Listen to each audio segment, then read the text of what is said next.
might be ready. All right. Well, you've made it to episode 24 of TableBreakers.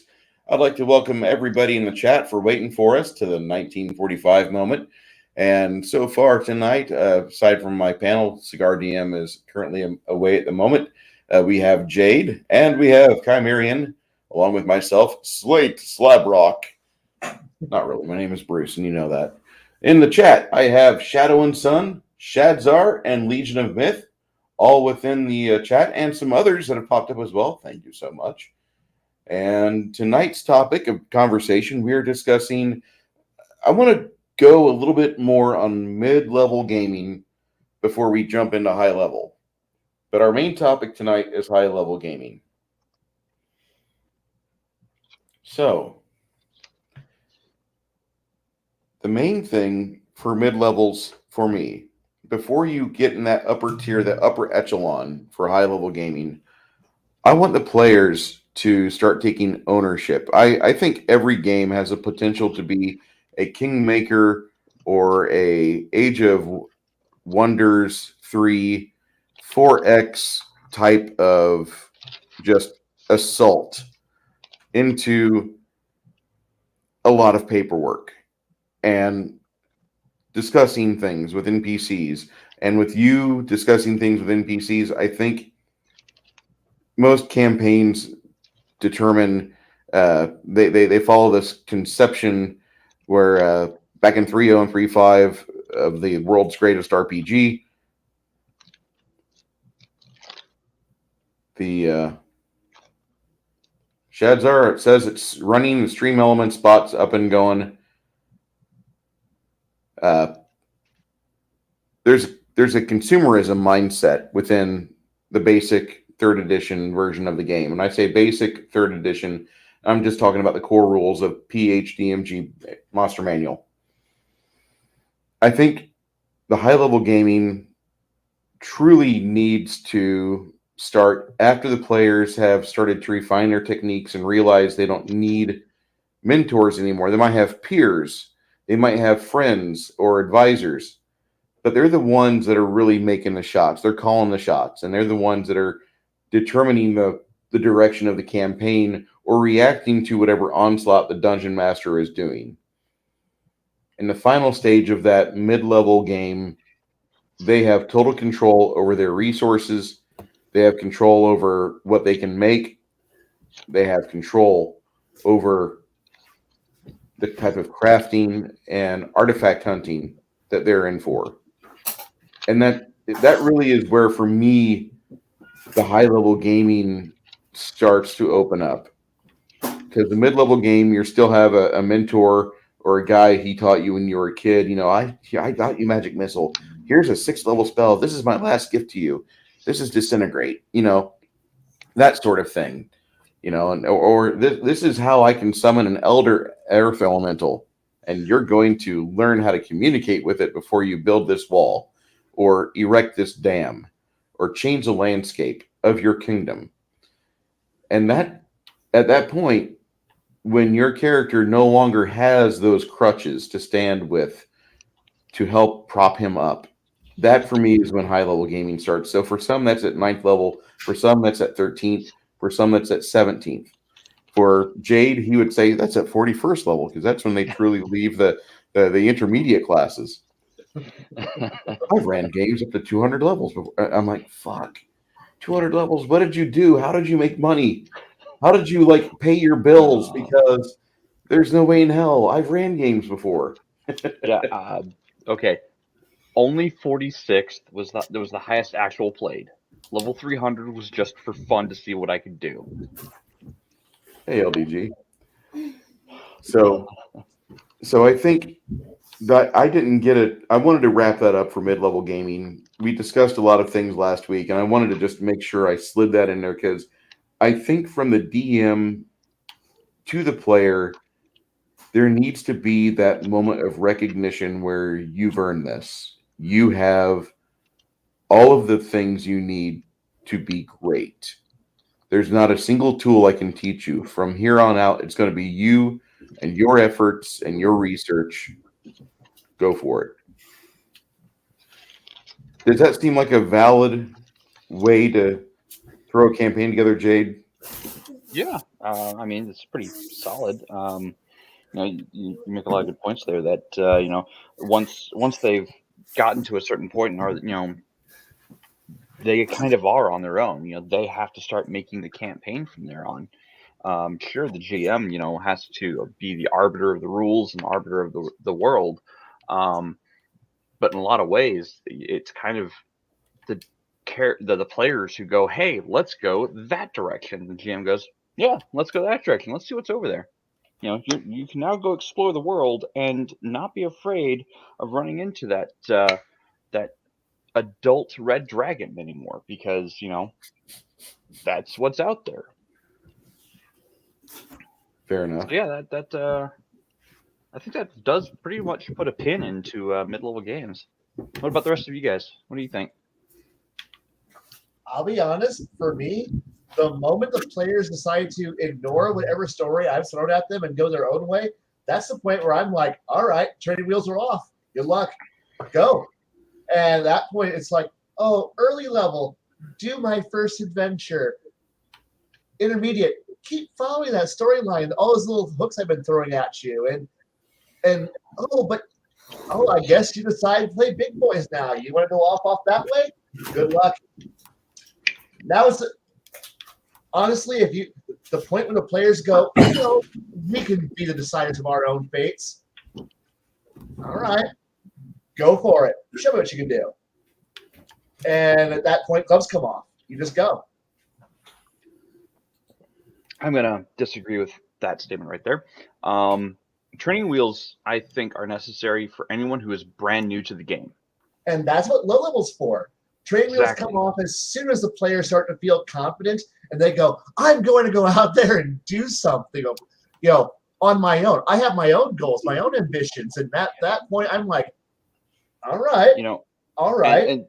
And the reason I say I don't agree with that statement of training wheels, there should never be training wheels, is I've played the game with a lot of fresh players that have never touched the game before. So I put the training wheels on for levels 1 through 5-ish, put the kid gloves on and whatnot.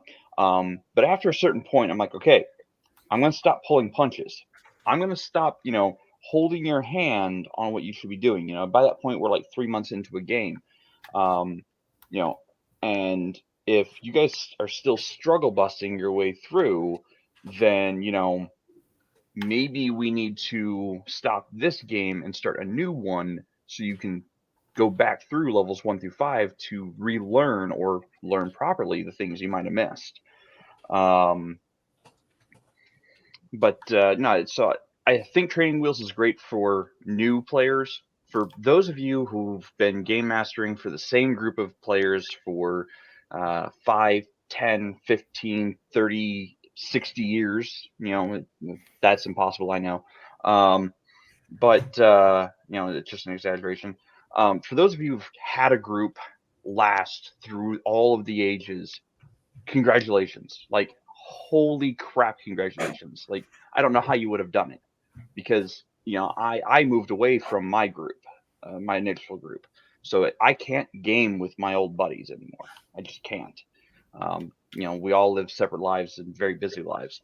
But for those of you who have kept the same players going throughout the years, yeah, training wheels off. Get get your friends over and have at without training wheels.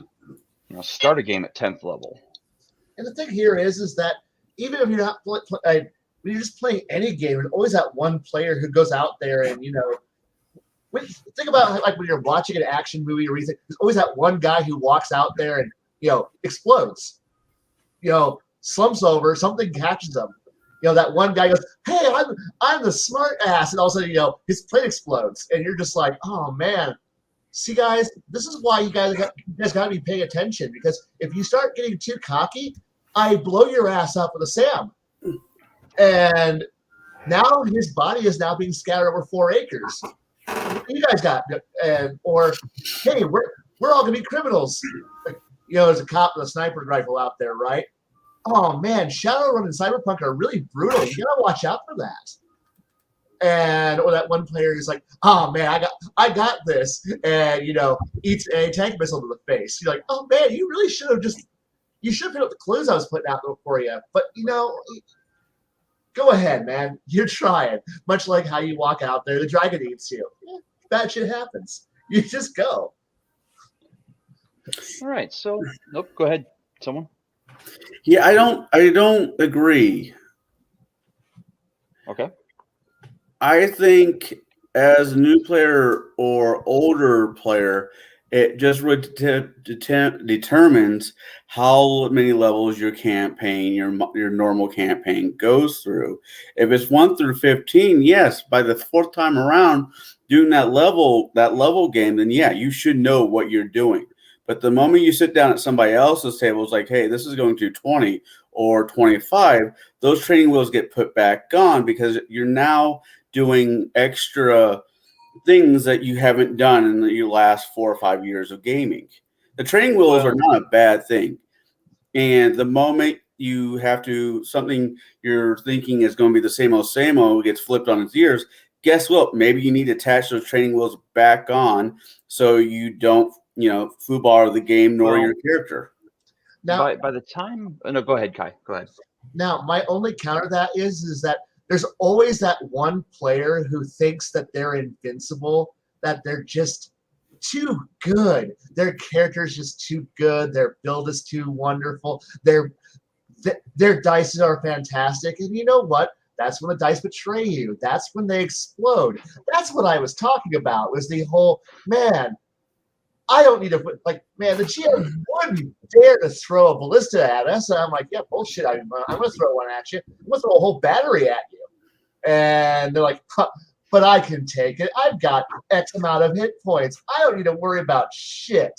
And that's when suddenly they eat, 4 telephone poles to the dome and then fall over dead. The rest of the party goes, oh, shit. Did the GM just kill him? Yeah, I just killed him. Oh, shit. Maybe we need to actually, be smart. And that's it. And that, now, if I put training wheels on, I'd be like, you shouldn't go out there because they're probably going to hit you with, X amount of death. Because, there's like 40 guys with crossbows out there, and they're going to pull the triggers as soon as you walk out there. But I have an AC up too high. 20s count happen. 1 in 20. 1 in 20 shots are going to hit, and there's enough of them out there. We play Warhammer. We know how dice rolls can work. You're not Space Marines. And then, oh shit, yeah, you're right. And every once in a while, but there's a certain point where they just go, no. When they've ignored all the warnings, you just murder them. You murdered them mercilessly. Well, and that's when you stop playing nice. That's the difference between having the alpha douche at your table and having a table full of, I hate the alpha beta nonsense. I'm going to refrain from that. When you have somebody at your table who thinks he's hot shit at the table because he knows in real life he sucks ass, it's annoying. If you can get a group of people that are all even keeled and just enjoy to play the game, it's a whole different. Good luck finding that even keeled group of everyone being on the same wavelength. You're going to have some guy who's a min-mancy monster. There's one guy who's barely paying attention. There's one guy who's only paying attention because it's combat. You're going to have a weird group. No one's going to be at the same skill level, and everyone's going to be doing their own thing. And one guy's idea of talking will not be the same as another guy's ideas. And so an even keel would be fantastic, but I don't run boot camp. I don't brainwash. I don't beat you into a submission and go, do what I want. I might actually be beating you into submission, but I'm also giving you room to maneuver. But if I have the same player who walks out periodically every other session and dies, there's a certain point you just go, he's the Kenny of the group. You bastard! He's the guy I demonstrate. He's the guy who I look forward to He's going to walk into the line of fire and he's going to get decapitated. He's going to be incinerated. He's going to fall off the skyscraper. He's going to get run over by the tank. He's going to get hit by everything. He's going to be a corpse. And he's going to complain about being a corpse and then leave for a week, then come back with a new character. And then I'm going to go, have you learned anything? Not really. Like, oh no, I've learned. This is my brand new character. And then he walks out there and does something stupid. And I look at the rest of the party and go, everyone, have you learned from his death? Yeah, we're all learning from his death. Now, everyone else at the table is learning from his corpse. Why can't you, who's playing him, learn from the corpse? And he's like, I don't know. And I'm like, please continue to be stupid so that way everybody else at the table becomes better. Darwinism by D20. By God, yes.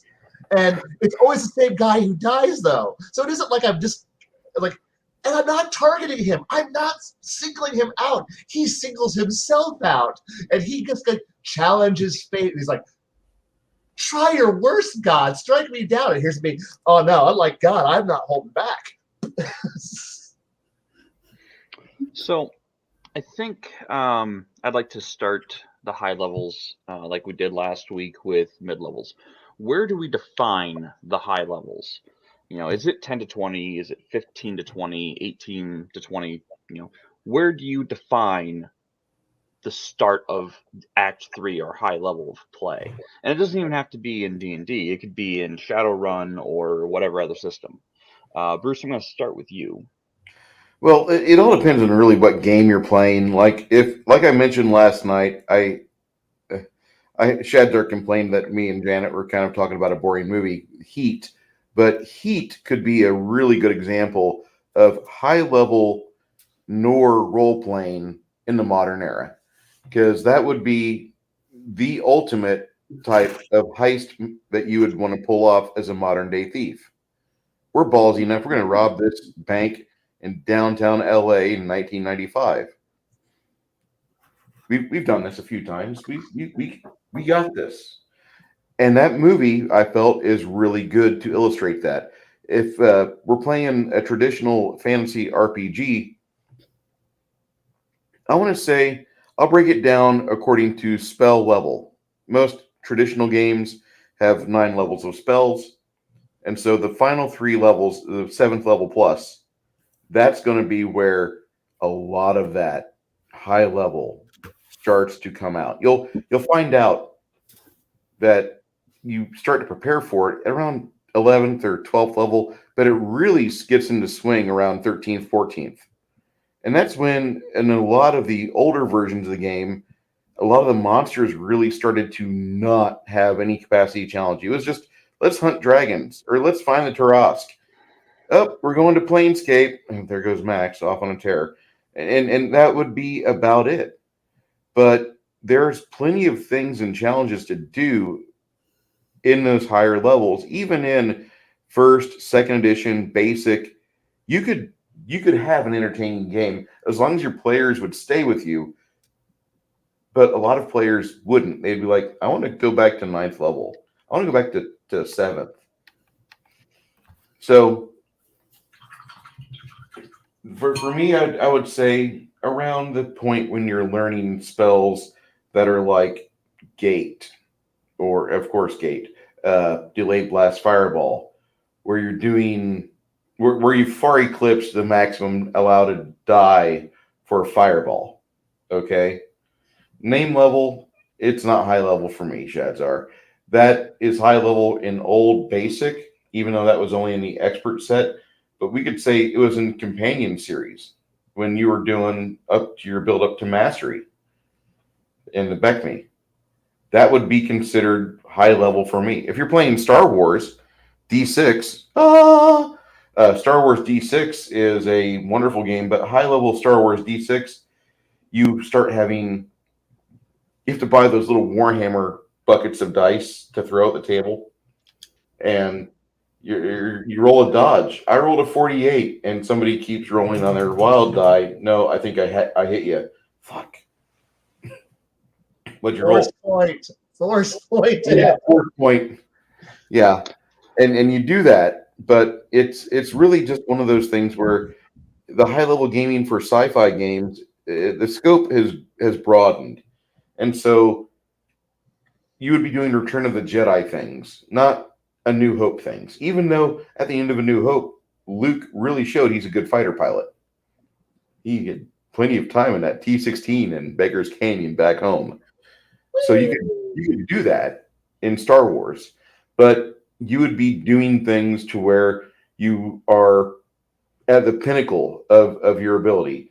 Han Solo is leading people, kind of a new thing for him on the forest planet. Leia is kind of finding herself with Han a lot more, and she not only is doing these adventures, but she finds herself as a person being more and more attracted to Han, and she's probably wanting to see what his life would be like if he wasn't Han Solo but Han Taken. And then you have Luke, who is now a Jedi Knight. That would obviously mean that we are high level gaming for Star Wars. You're no longer an apprentice. You're no longer a Queoxic Jedi. You're a Jedi Knight. And For me, here that would be high level sci-fi gaming. If you want to play Traveler, when you just look at your broker and you're like, roll some dice and make us money, and another 3.7 billion credits rolls into your account because you have Jeff Kopech playing a goddamn spreadsheet using asshole. And your I Traveler miss game, that guy. I love that guy, but he takes the concept of Traveler and he's like, this is how you really make money. He just sit behind a computer. Ta-da! And he does that. Cheers But to Wow. you, Jeff. Considering what he did for a living. high level gaming should be stuff that literally could shape counties or states, or it could shape the scope of the world that you're playing in. For me, that's high level gaming there, Jade. Awesome. All right. Cigar, what do you consider high level gaming? Trying to see where What the levels? echo is at. Oh, really quick before I answer your question, Shazar, since you want to call me out for not saying what kind of cigar I'm smoking, I am smoking a Gurkha Legend, Havana Legend. That is what I'm smoking tonight. It smells good so far. Anyways, I think high. So you just got over the lump, and you're now 15th level. Okay. And you look at your DM, wondering if this is where you're going to pull the trigger, or if it is going to go a little bit longer. Because most games die out roughly about 15th level, at least especially for 3.5. Most of the ones I've been in, except it was like yours or a few others, were really jacked up there. Anyways, so 15th level. So for the first 15 levels, you're trying to make up this character that works. We get first the low game, middle game. Now the gates open, and a world of fantasy is about ready to be open to you, and you're at 15th level. Well, shit. I wasn't planning on leveling this far. Now what? Then you look at the DMs, like, so how far are you planning on running? I'll probably cap you guys at 20. 20? I've never done 20 before. Well, try to figure out if you want multi-class, if you want to play Lego D&D, or if you want to stay, get that magical capstones that some editions give if you do a one class all the way through. So you do it, and for whatever the main antagonist at the end of the story, maybe it's antagonist from the beginning of the game that now is the big bad at the end of your game. And you go through it. For whatever the main antagonist and you get to 17th level, 17th and 18th, and 18th to 19th. Oh my God, we're level 20. And you find out the evil wizard is really a dragon who is really has a demon buried in its chest that lives in a cave full of crystals. But you're 20. You are level 20. Well, well, this dragon can't be that bad. No. Well, you got somebody at the table doing CR math. Well, let's see. There's 5 of us, so 2 CRs make 1 CR, and there's 6 of us, so he should be at CR 3. But really, he's CR 25, and you guys are just swinging outside your weight class, but you don't know it yet. You get your hot shot. I'm a paladin of some righteous asshole who likes to blow rainbows out my ass. Yay! He takes a swing. The dragon looks at him and says, huh, if it wasn't for all that metal, I think you'd be kind of tasty. Splat. Paladin's down. The party's freaking out. But he was our righteousness. He was the one who saved the day. He was Superman in metal. Oh, my God. So he's dead. The rogue is looking at the rest of the party. He's like, I don't know about the rest of you, but I can get out. The cleric's praying to God, his God. God, save us from this evil dragon that has some issue with paladins. And his God speaks to him. DM looks at him. Your God says he's pretty sure he can get you out, but your friends are fucked. So we got that. The wizard is like, I'm not prepared for this. But you took hours and hours and hours this morning praying. Not praying, studying your spell book. I wasn't expecting to fight a dragon, but haven't you been following the clues? We're in a temple that has red fucking dragons everywhere. Sorry. Apologizing to my daughter because I'm getting loud. But he wasn't paying attention. So the ranger's like, well, my bow is mighty. And I want a lot of Lord of the Rings. Mainly the Hobbit. And we know how archers do with dragons, right? He shoots. He misses. Splat. Then, out of nowhere, you get the monk, who has diamond body and all the wonderful things that monk gets. He goes up there and says, your kung fu is good, but mine is better.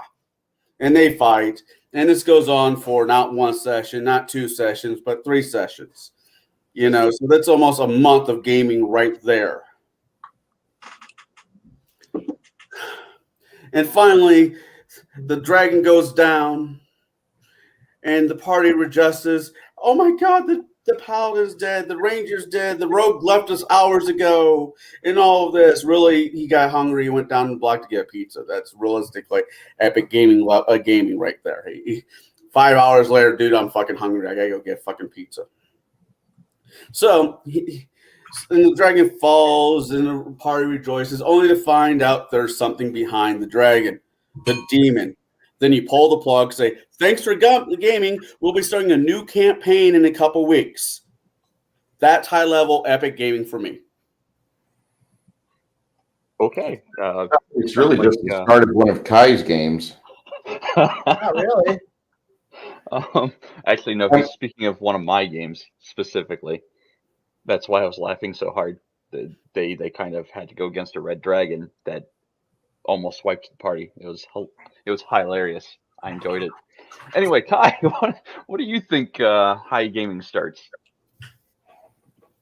If you ever get to see that, if you've ever heard the linear versus quadratic progression equations for how Dungeons and Dragons works, that point, that takeoff point where, oh wow, we're all having fun together as a group, and then here's the casters, oh, we're having mediocre fun, and now we're getting better, and now we're getting better, and meanwhile, all the non-magical people are going, well, we're just progressing, and all of a sudden, the hockey stick occurs, and then all of a sudden, boom, that point when the line crosses between everyone else and the casters, and it takes off on who actually has the most fun, who's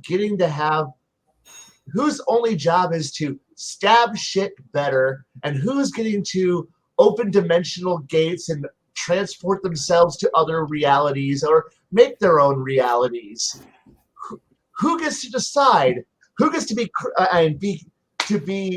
Tom Servo and Crow T Robot getting to say, my power is to decide who gets to live and die. I died. Now I get to Now, I get to decide if you get to come back or not. Well, technically you're God. No, I get to decide because I don't want to cast a spell. You ain't coming back. Oh, or man, I'm so happy I get to swing my sword a couple more times. Yawn. Oh, excuse me. I'm going to flood the entire coastline and sink the city. Wait, you can do that? Yes. Yes, I can. Meanwhile, somebody, the rogue, I'm going to be a better thief. I can hide in plain sight. A blade of grass will be enough to be able to keep me safe. And then somebody else goes, I'm going to summon a rock that's going to crush the entire city and light everybody on fire. What do you got? That's the point when high-level play starts, is when the spellcasters become retardedly more better than everybody else. And the game becomes, we all get to stand on the background and go, so what's the casters doing? And so it's no longer, I cast my magic missile and then I take a nap. It's when, excuse me, I'm going to go out to my private sanctum in another dimension and do my spell research, then come back. Don't worry, I'd hyper moved that timeline in that realm, so that way 5 minutes for you is my 8 hours of downtime. So I'm going to take my nap in my hyper sanctum, and I'll come back and make your life miserable for all of you poor peasants. Meanwhile, everybody else. So what are you doing? I'm sharpening a sword. I'm going to go pick a pocket. Good for you. So what are you doing? I'm opening a gateway to go talk to God because I'm tired of his bullshit. Ugh. Okay, God, what the fuck? God, whoa, you can't be here. No, I can. I opened a gateway that allows me to come up here and talk to you. What? Okay, I banish you back. Tomorrow I'm coming back. Fuck you. Fuck you. And then the wizard just goes, you know what? I look at my spell power, and I'm just going to go visit the other realms now. I'll find a solution. I'll see you all later. That's the point when it's high level. It's when magic becomes goes from cool Batman utility pocket knife to reality is my toy, and the universe is just whatever I deem it to be today. Okay. There's a Sean Connery-esque or a Patrick Stewart impersonation I could pull off right here. While you are discussing things or getting your nap, I'm going to check out Cerebro. For you high-level supers out there. I think that would make a definite high-level game, and a lot of people kind of shy away from that. And I really don't want you guys to. You guys in our audience, I consider you guys our peers. Okay, I really want you people to be able to broaden and to use what experience we have or what we discuss here, even if it's just theory crafting. I want you guys to at least have these as options for your table, because that's why we have this entire creative session going on. And we want you guys to be able to do some of the things that we've done at the many, many, many hours of tables that we've had. Maybe some of you are more jaded and have more experience behind the screen, or you've played a fighter for six full years. But I really think the things that we discuss here, you should be able to take this and help your own tables. I also feel that there's not a single person out there that can't enjoy every aspect of the game, be it the introductory time, Act 2, or Act 3. Speaking of Act 3,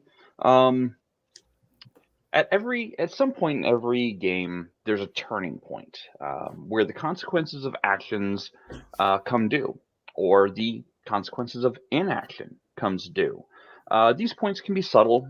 They may be, they may present themselves as daunting challenges, or as eye-opening, mind-blowing devastations that reshape the very land.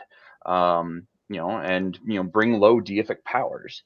So what are some of the turning points that you have used at your table, and how well did your players pick up on the shift to this level or to that power curve?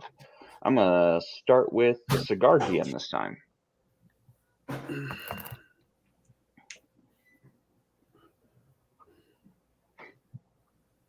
Cell phone is What? I couldn't read that. my cell phone is dead, so old-fashioned notes. Oh, okay. Wait, one more. The question one more time. There's something in there I missed. So my question is this: what kind of turning points have you used during a game, and how well did your players pick up on this turning point? To say, oh, hey, we're not in Kansas anymore, and shit just got real. The turning point is, consequences are coming due. Whatever Right. they've done, whoever they've pissed off is coming to get them. Or, they pissed off some god, and now that entity is sending every minion they have against the party. What turning points have you used, and how well did your players react to it? Normally not well. If you sleep with the, I mainly, I talk about this a lot. I mainly run Rise of Runelord for the parties I'm in because that was a campaign that did well in Paizo's early days. I just changed out the engine and I put the new shiny 5e engine into that body, and I've been driving it. Well, they've been driving it, and I've been, taking notes. But there's an aspect in the very beginning of it where the shopkeeper's daughter storyline kicks in. Where the shopkeeper's daughter goes into the tavern and tries to seduce one of the players. And I normally have a mixture of boys and girls at my table because I believe in co-ed playing. And, you have a garage at table? Really? Those days are over, people. Girls play video games too. It's okay.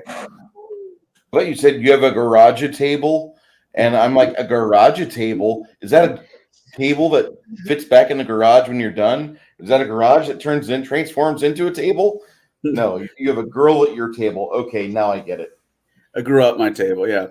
So I think all tables should be where they're comfortable, no matter what. And some gamers clearly are not fit for mixed sex tables. That's true. So I'm running my game, and all right, I look at the table, and I got 5 people at my table. I roll 1d5 drop. If I roll a 6, I'll just goes down to 5. I find the person, and I don't care if it's a boy or a girl, and her interest goes to that person.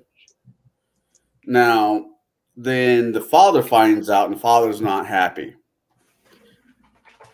Father is very much not happy.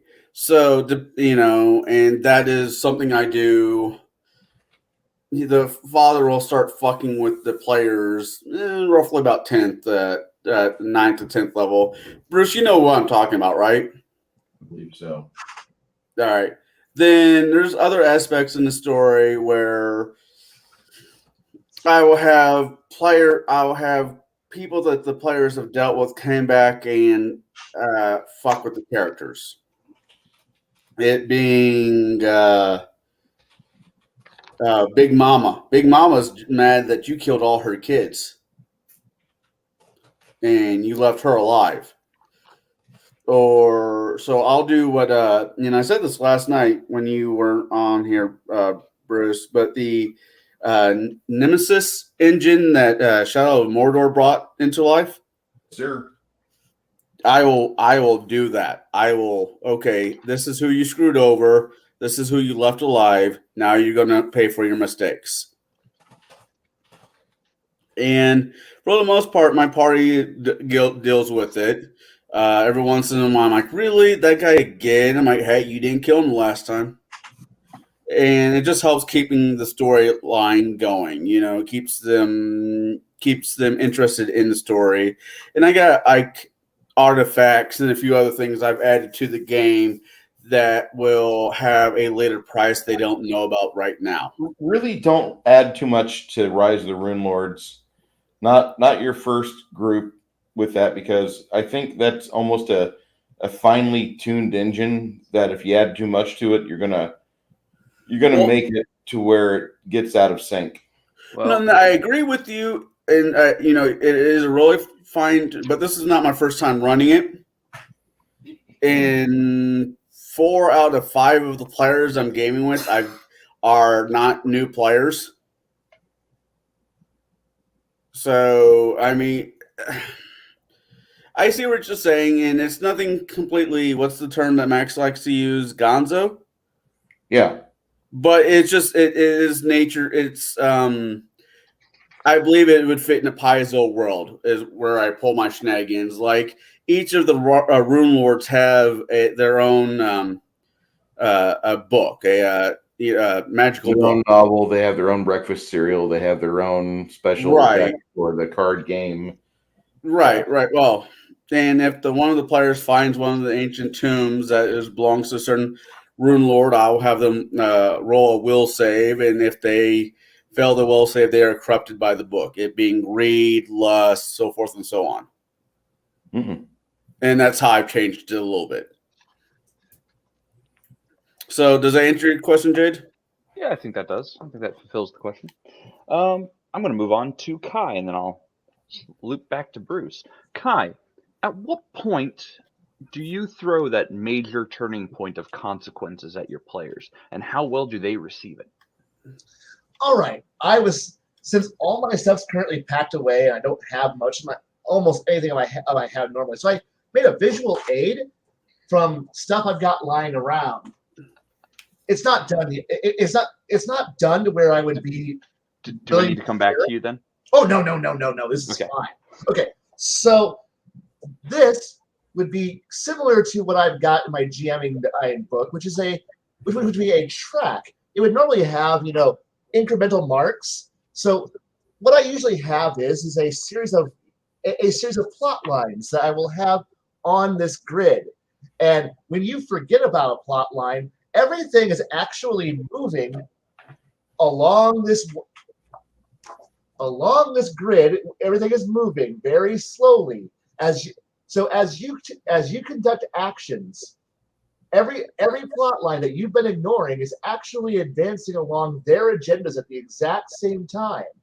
And as you go and solve one plot line, that plot line drops off and retreats back to step 1. And all the other villains move forward to their agenda. If it ever reaches the far point, this side over here, that's when the apocalypse happens, or the ultimate, the end game, the moment of, oh shit, why didn't we stop that? Happens. So it becomes a race as you constantly are stopping the progress. Now, they don't know, the players don't know this chart exists. This chart exists, and it is constantly ticking in the background. And like I said, you can play whack-a-mole. Each time you whack-a-mole down, a new plot line, a new villain enters the scope, and they start to act. And it's this continuous grid. And occasionally, someone you insulted, you're going to forget about, but their agenda reaches this critical point on this side of the grid. And then magically, you start to go, oh shit, all the stars are starting to light up. Maybe we should actually go and solve this. Why didn't anyone take notes on how to stop this? Why didn't we see this coming? Because you were busy handling the other 5 plot lines that you thought were more important. But now the Archduke has actually found out was actually an evil vampire, and now he's about to act. And you better stop him before he gets what he wants, and you're all going to regret what's going to happen. And they're like, oh, fuck. So it's this continuous race to keep me from ever reaching the end of my chart. And this is the greatest joy of all of things, is literally watching players start to figure out that there's actually a horrifying mini game in the background, and going, oh, and suddenly players start to go, oh crud, we need to keep on top of everything, Because if we let anything go by, I'm like, welcome to now playing what is like being like Men in Black or Delta Green or, or part of SCP. You now know that the world is in a continuous state of always heading towards the end of the world. And much like how K was in the original movie was there's always an alien battle cruiser. There's always a destruction of the planet on the horizon. Eventually, you just got to get used to it. And players who don't realize that get smacked. And suddenly, suddenly the great mountain falls on top of the holy city, and now you've got a sea of blood.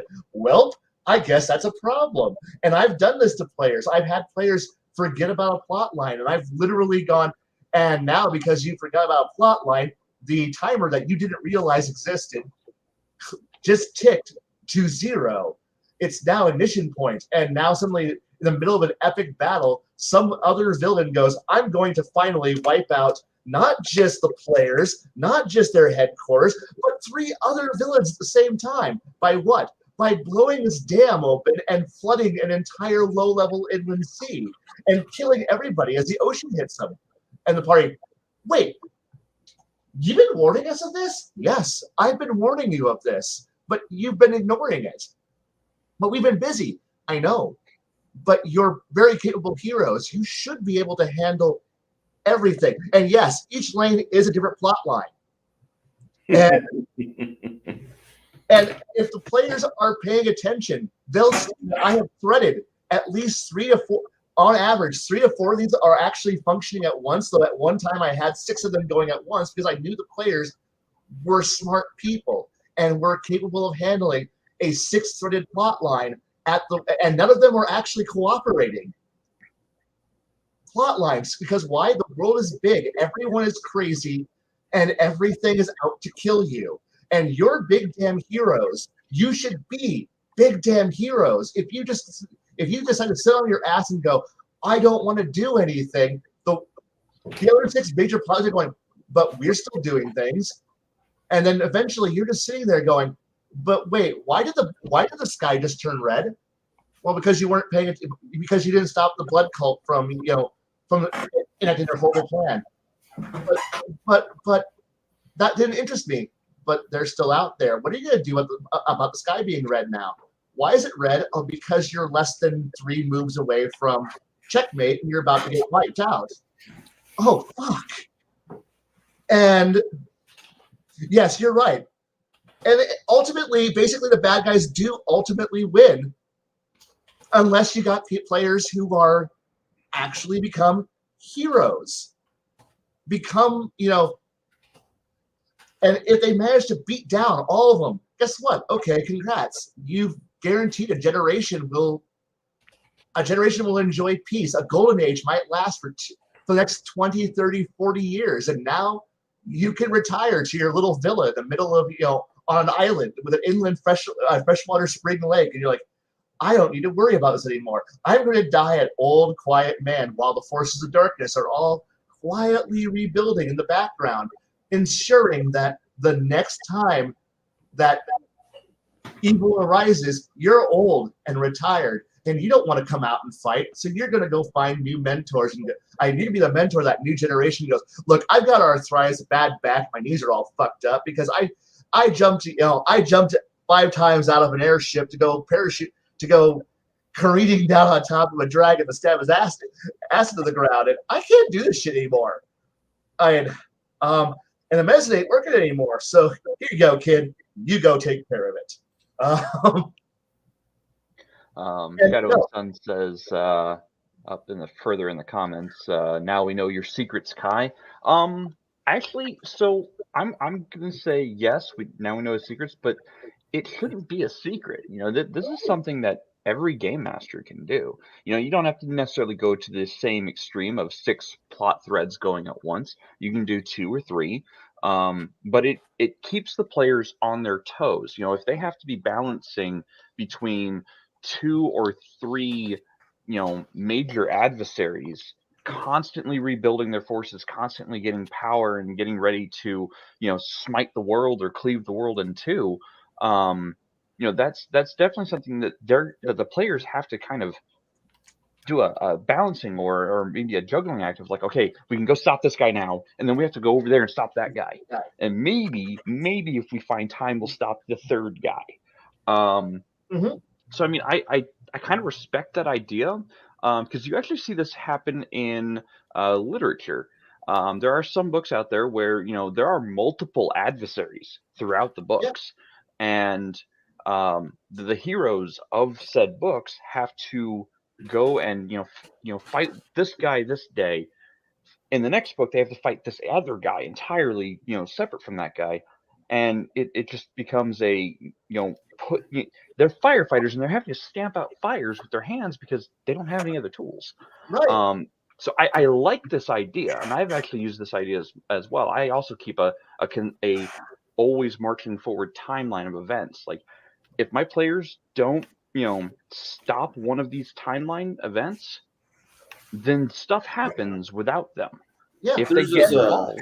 And recent chat had one comment about how I've never said the bad guys have won. I have had the bad guys win twice, and both of them were rather world-shattering events. And they're still, and it's been about 6-7 years since the last time the bad guys have actually won, and they've come close several times. But yeah, and each time it's like it is a major global reset event that leaves millions of people dead. The world that is now on fire and trash, and now it's so. But most of the time, players can get their act together and put out enough forest fires, and I'm okay with that. But every once in a while, the GM should win, just to shake the world up just a little bit. Every once in a while, the players slip and the chart hits reset, and the world goes to hell. All right, Bruce. Oh, What turning points have you used, and how well did your players react?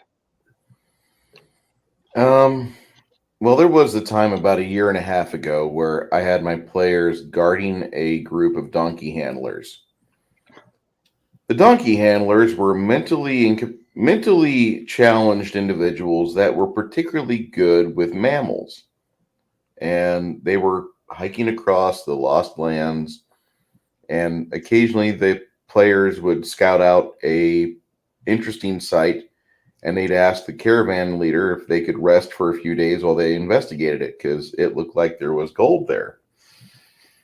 The caravan leader would agree. The donkey handlers would rest. The donkeys would rest. It was great. Everybody wins. However, I had a player in my game that he did not like the donkey handlers. There was a character at his job, which also happened to be my job. There was a character that we worked with that he talked like the donkey handlers, and he did not like that. He did not like the fact that the guy reminded him of a coworker he couldn't stand. And there was 20 of them. And so the little character was a barbarian, and he went through, cleaving through the donkey handlers like a Anakin Skywalker at an orphanage. He attacked all of them. And I shouldn't laugh, but damn it, this is what happened. And then afterwards, after he finished killing the NPCs that had never pissed on him, that had never made fun of him in real life, that never shorted his order at Wendy's, nope, he packs his stuff up and he leaves the game for 3.5 weeks. And I'm there kind of like going, well, fuck. And my players are kind of going, what the fuck just happened? And like, your barbarian just hacked up all the donkey handlers and their caravan guard, and then he gave somebody a bag and he left for those hills. And the party was going to go chase him down. And obviously, the offender did not want to play anymore, at least at the time. You guys probably know him, and that's fine. But he became absent from the campaign for a while. And I stumbled for about 2 sessions trying to find a suitable hook to drag the players along. Like, let's go find some more quests and adventure. And the players just went from town to town, not doing much. They tried looking for this guy, and the player told me in a text message where he would be hiding. But the donkey show was over.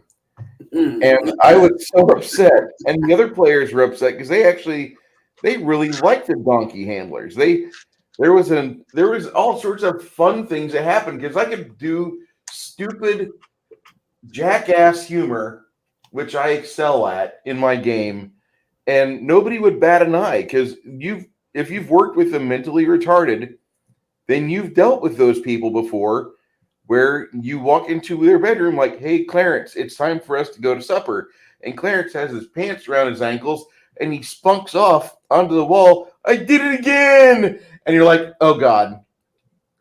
And you have all these horrible body humor moments at your 8-hour day job. And that was one of the jobs I had when I was an 18-year-old kid. And I shared a lot of those experiences in game. They're kind of funny, kind of disgusting, very crude. Mm-hmm. And that moment there was the transition for that party when they realized, like, hey, we're 5th level and we need to do something because we're running out of money. They went to a town one night, and that was when they had failed to grab any other plot hooks. So that was when I decided to start the hobgoblin giant invasion of where they're at, and pretty much screw you, screw everybody you know, screw the entire trade federation, screw the union, screw the wagon makers. Everybody gets screwed. Have fun. And that was where they realized they were really on their own, because now they're having to forage, they're having to get their own parts, they're having to find shelter, they're picking up refugees. They really don't like the campaign because the campaign has a lot of moving parts that they don't see. This is a campaign I'm in, right, Bruce? Oh, absolutely. Okay, just want to know. So there's like backstory I wasn't quite aware of. Okay. Oh, yeah. Yeah. Gee, remind me to send that guy a thank you letter with a great big card wrapped in it. You would have loved the donkey handlers. Okay, just curious. And who was the lady that played the female sergeant in Wreck-It Ralph? She's been programmed with the most saddest backstory. She was the character that was leading around all the donkey handlers. Oh, she was the coach off Calhoun. Glee. Or the cheerleading coach off Glee. The character's name is Calhoun. Yes, Sergeant Calhoun. Mm-hmm. And the players liked her. The players actually liked her, and she got killed by a guy that says, "I'm tired of hearing his voice. Stop it." So, for me, I've run some pretty high level games into the 30s, 40s, even into the 50s on some occasions, and I think the best turning point was actually the encounter that Connell or the Cigar GM spoke about was the Red Dragon Ashardalon, who in the module of the Bastion of Broken Souls waits for, is trying to achieve immortality by soaking up all the souls of the unborn. All the while not knowing that his demon heart, the heart, or what is in place of his heart, a mortal wound given to him by a druid in ages past, is actually a demon who is sucking up the souls for its own power. When they first walked into or through the soul veil into the soul fount to find this red dragon, they were expecting to raffle stomp the hell out of the dragon because they're like, yeah, we've got hide from dragons. It's a 3/5 spell out of this brand new book. There's no way this dragon can know about it. And I'm like, I have that book, right? I'm the one who rebuilt this dragon. Yes, that book right there. Amazing. I want somebody to run it. I want somebody to run it through Pathfinder. Now, that was written for 3.0. I updated it for 3.5, and because I had knowledge of these new spells, I was like, nope, he's got a Ring of Counter spell. I'm just going to put, the Hide from Dragons spell in because I know better. I didn't know that that the wizard was going to prepare Hide from Dragons. I'm like, no, I know better because that is a broken ass spell against this dragon. Not going to happen today. So when the players walk in, they're like, yeah, he can't see us.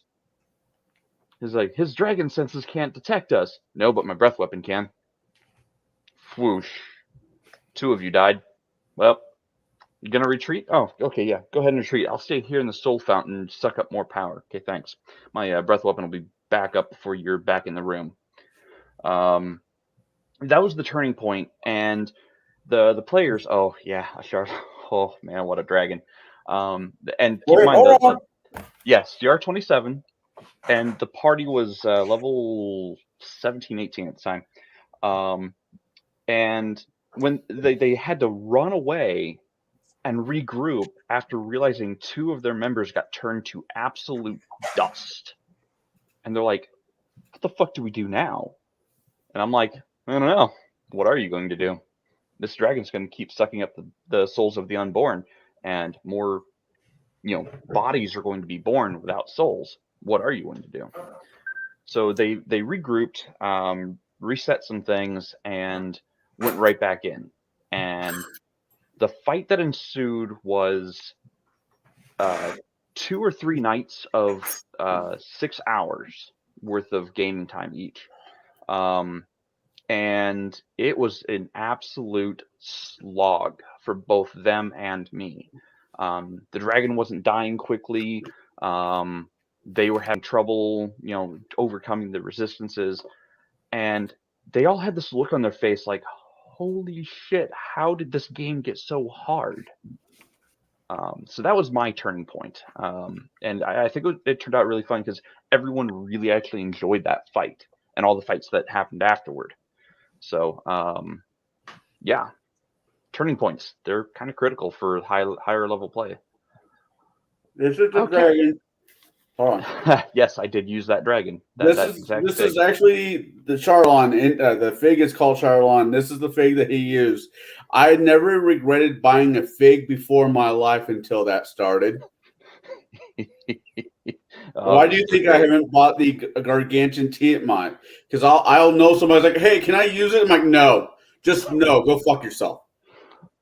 So, what kinds of encounters should GMs be considering at these higher levels? Dragons, demi-liches, ancient evils, demigods, demon lords, or even something else. How do we, what kind of challenges do you like to throw at higher level play? And this time I'm going to start with Kai.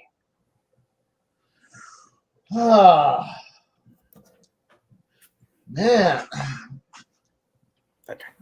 My high level play has always been weird since I draw a lot of my inspiration for how I run from playing games like Seven Seas or Legend of the Five Rings. So my high level encounters are going to be other people. Sure, the dragon is cool. The demon lord is cool. Sure, having the Dark Lord of the Pit, Fu Leng, show up and go, well, it's the Day of Thunder. Congratulations, guys. It's time to go out and go fight, or a lich. It's like, oh, hey, look, the Black Scrolls have been opened. You've unleashed a massive, 12 horrible curses upon the world, or at least somebody's opened them all, and it's been all empowering. It's now time for the 13th scroll, which will allow the Dark Lord to return to the earth, and now you gotta deal with that. Or simply, it's always built up towards, I like my ultimate evils to be something that you can I don't want to say relate to, but you can understand. Yeah, I've done some Cthulhu-like horror, but sure, I can throw a kaiju somewhere in the background and be like, oh, hey, look, it's a mountain that, what do you do? And it's like, fight a mountain. Oh, hey, look, it's the Tarask. congrats.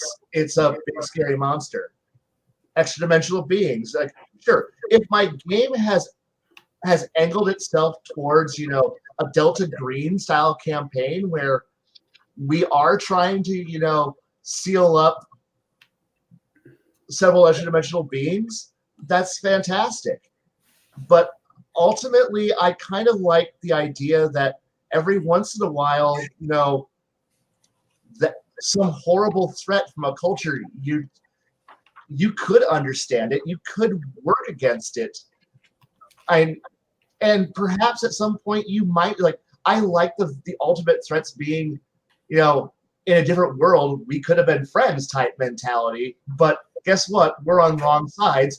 I guess it's going to have to be put someone down, because as much as I would love to go and, well, the ultimate fight's now going to be between the party all unifying in a giant galactic robot and punching God in the face, punching the anti-God in the face repeatedly until he goes down and dies. Well, cool. I mean, I too like Gurren Lagann, but and yes, I do aim for characters like Lex Luthor as the people I want as my villains. I like if I'm going to have a dark side character show up, I'm going to have it make it work.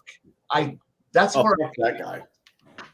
Yeah, it's like, or I'm going to have threats like the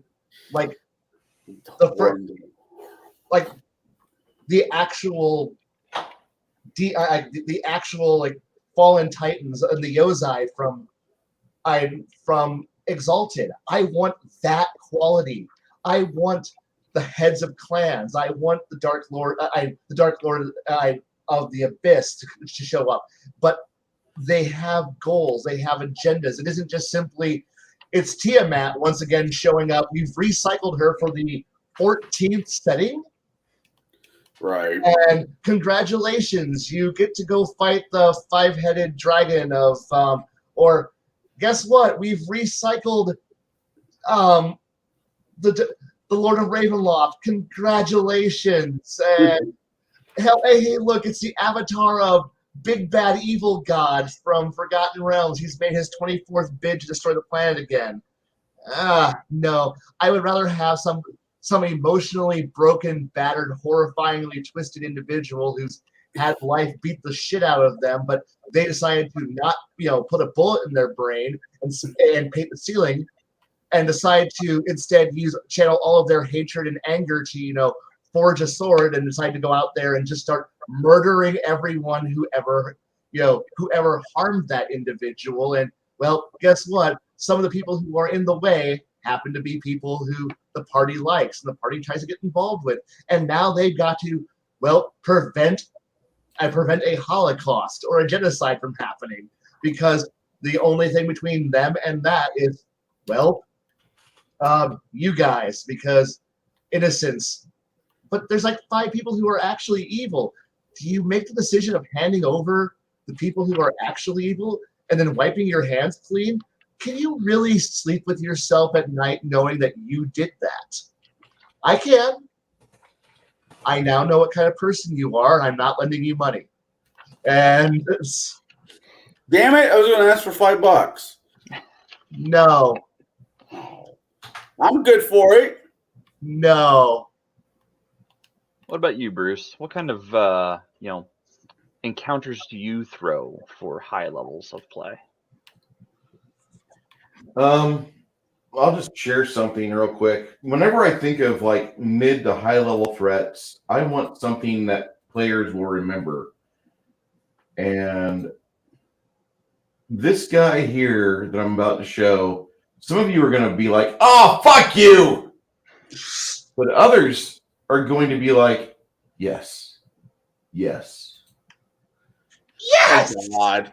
It's not a fuck you, but I need a dragon control rod! Damn it, Damodar! He chews the scenery so well. Oh. I love him so much. Oh my God. The type of things I would want to do.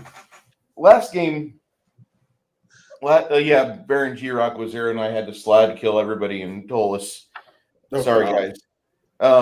We had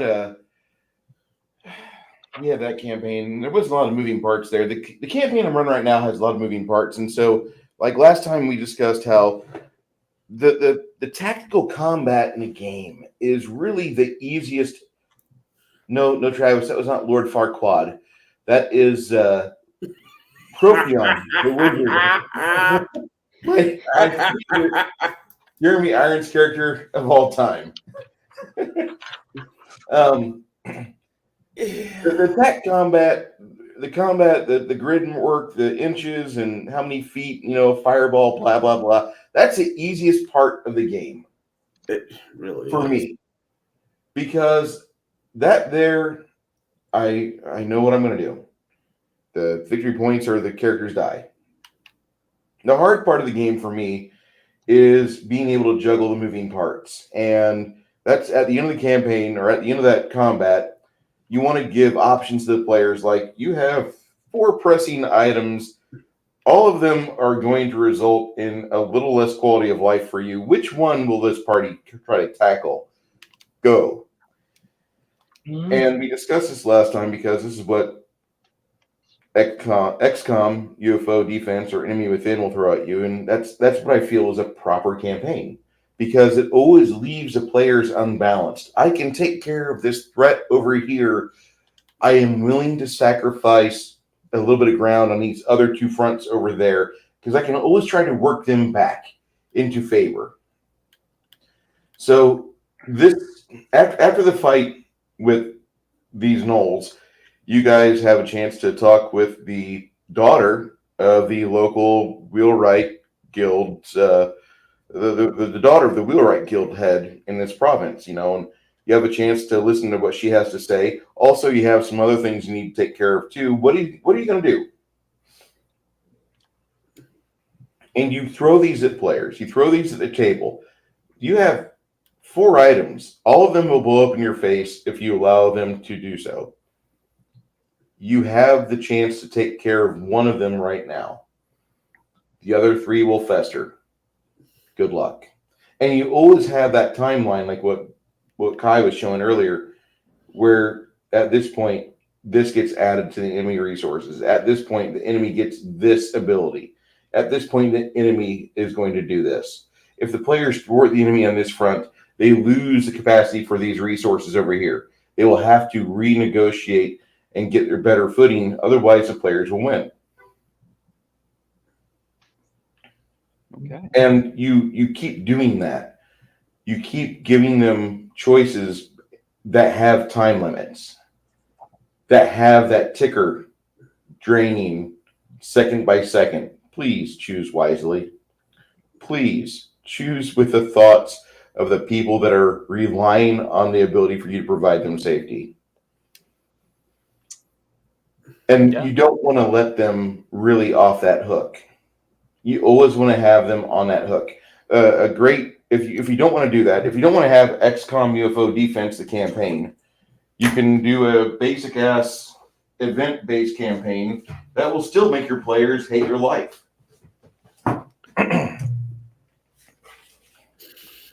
This monster right here, the Slumbering Tsar Saga, is 900 pages. Not all of it's game text, but you have roughly 680 pages of campaign going from 7th to 20th level in Pathfinder. A lot of that is stat blocks, so maybe 300 pages. 300 very well written pages to where you can keep throwing bigger and bigger and bigger things at the party. And you give them hooks if they get lost. They can go back to the hooks. Where does this lead? Draw them a map. When you're drawing, I'm going to Shatner this. Draw them a map. And on that map, say, I know. Over here, there's something impressive. And over here, there's something that's good.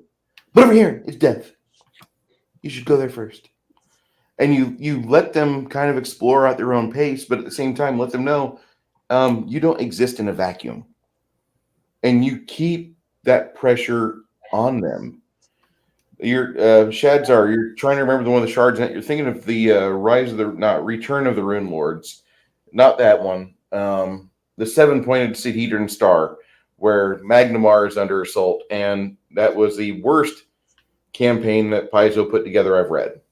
Which one was that? It's the one where there's a Rod of 7 Parts like adventure. Okay. And you go through that, and it's a bunch of very bland dungeons stocked with very bland bad guys. It's one of those games where every room in the dungeon has a bad guy in it. And it's miserably constructed. It's poorly executed. You have to do a total rewrite. I thought that was Hero Quest, the board game, where every room has a bad guy. Sorry, my bad. It's okay. It's okay. Sorry, I shouldn't do Shatner either. I should not do impression.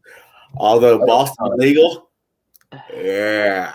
No, I got it. So the encounters I like to throw at higher levels, they do include the NPC builds that are equivalent to the PC builds. I really enjoy one really nasty magic item called a Mirror of Opposition. And the party doesn't know they've walked past a Mirror of Opposition until it's too late, and they don't know which one of their copies is the real one. That's a really great one to throw, especially if you've taken up the character sheets beforehand and you've made notes. You know which of the party members should attack which of the other party members to almost make it a TPK or make it a TPK. Nightmares of that bullshit. Yeah. Yes, go into this hall of mirrors in the darkness and let's see what happens. So I do like throwing my demi gods or even my demi liches at parties at high level. But it really depends on what level they're at. Like, can they face down an ancient dragon? Probably. How much do I have to, shackle or hinder that dragon though to, not wipe out the party in one go? So I have thrown those kind of challenges, but I also throw other kinds of challenges, not just fighting encounters. And it's really a situation of how do we continue to challenge the party at these high levels. And I don't necessarily mean just by the numbers or mechanics. Like, how do we challenge their perceptions of the game world, or their perceptions of morality, or even are they really the good guys? Do we use those elements at these levels? I do. I'm going to start with Bruce this time, and we're Wait, I didn't get to answer the last question. You didn't? Yeah, no, you went from Kai to Bruce to you. My bad. You know what?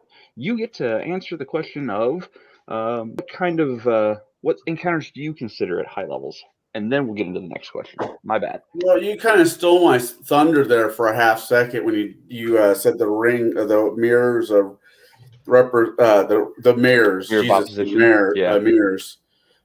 The mirrors.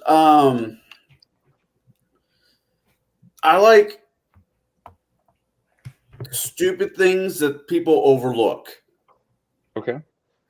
You have to do a little bit custom building, which I think any DM that's worth their salt knows how to do a little custom creation.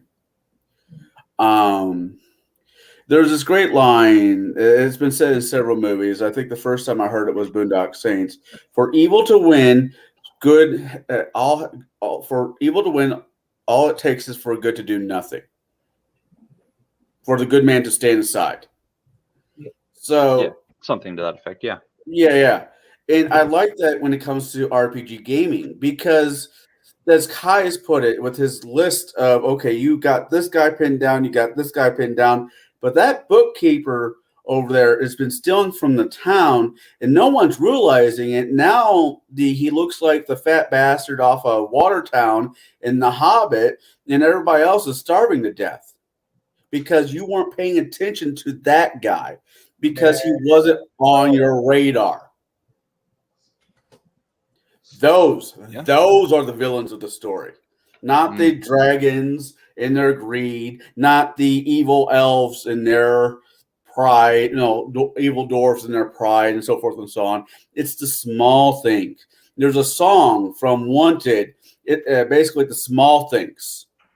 I can handle the big things, but it's the small things that will get you. So when you're level 20 and you think you're the biggest, baddest son of a bitch around, you're the Stone Cold Steve Austin, the Hulk Hogan, the legendary Hulk Hogan, or whatever, name with person, whatever. And you get slipped up, but you don't know how. It's not so much like Heat, as Bruce said earlier, more of an Ocean 11. But the Ocean 11, you're the casino, and the bad guys are the band. That's going to screw you because you did not pay attention to their greed and to their avarice early enough. So when they get up to your 20th level, and there's a secret boy band that's out to kill you, just bards. Why not? We'll use bards or whatever. Wait. Are these first edition bards with 9 levels of fighter and 5 levels of thief? Or are Sure, why not? Are they 5th edition bards where they're like super powered tieflings that have the power of the Care Bear hug? I'll go with anything but the Pathfinder bards, because really they're just a stack of bodies with musical instruments. But that's what I like. And that's what I like to throw. That is the crook in every party's is the small shit that they ignore. Okay, you killed all the donkey keepers. Well, those people have families. Those families had kids. Those kids are now pissed off at you because they went starving and they're homeless because some barbarian doesn't like the way that they talk and killed all of them. Now they're your enemies at epic level. And the party will never see it coming. Connell, have you seen, or Cigar DM, have you seen that movie, Riddick? The final part of that movie quadrilogy? So where he's on the man, I stopped watching that movie when they killed the dog. I'm like, I'm done. This is where I get off the boat. I like dogs. I'm sorry, but yeah, I've seen it. Okay, well, the father goes after Riddick after the first Pitch Black movie. He kills his son, who he is a hopped up bounty hunter on some small narcotics. And the father comes out of retirement to basically go after Riddick. And that kind of just reminded me, it triggered me for that. Like, oh, I remember there was a period of time where like family meant something. And Hollywood would actually put family ties that mean something in a movie without Italians or Irish people. The thought, I know, but why don't you want Irish people? We're the salt of the earth. We're what makes America great.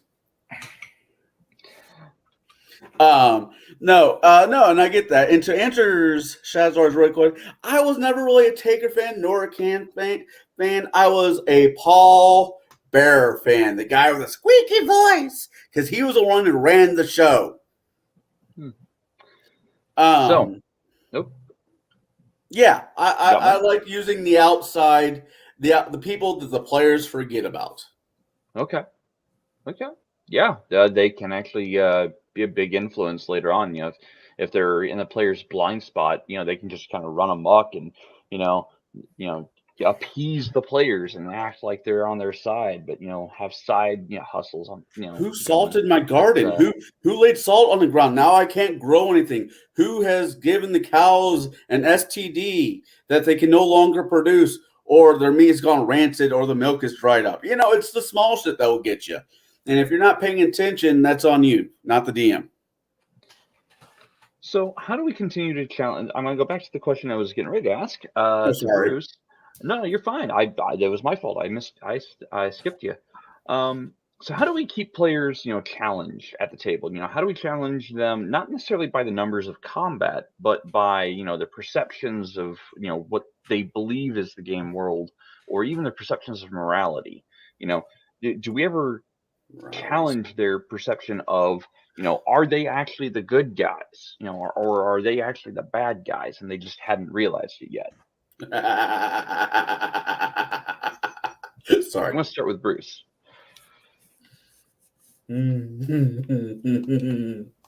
You could turn a campaign on its ear real fast. If you have the players go through a series of events or trials or challenges over a course of like 2 years, and all of a sudden at the very end you pull a M. Night Shyamalan GM maneuver with a twist. You do that, and your players realize that the whole time they've been doing things, they've been starting the seeds of the apocalypse and spreading them all over their land and their holdings and their resources. And somebody decided they would have sex with a bar wench one night, but he didn't really remember it too well because she was a worshiper of Zinch, and she used his lifeblood and his seed to craft a half demon spawn or something. And the players are now responsible for the very things that are going to kill them in their old age. That would be great. That would be a wonderful way to turn a campaign. And most campaigns, I'm not going to lie, that Arcane show that's on Netflix. No, not Arcane. What was the other one? It's on Amazon Prime. The Legend of Mox or something with the horny ass There we go. Well, the thing is that show is pretty accurate because most of our D&D and other tabletop games are riddled with sex innuendos and stupid jokes, and that is just rife with it. They hit the nail on the head with that one. I'm not a fan of the show, but it was accurate. It was great.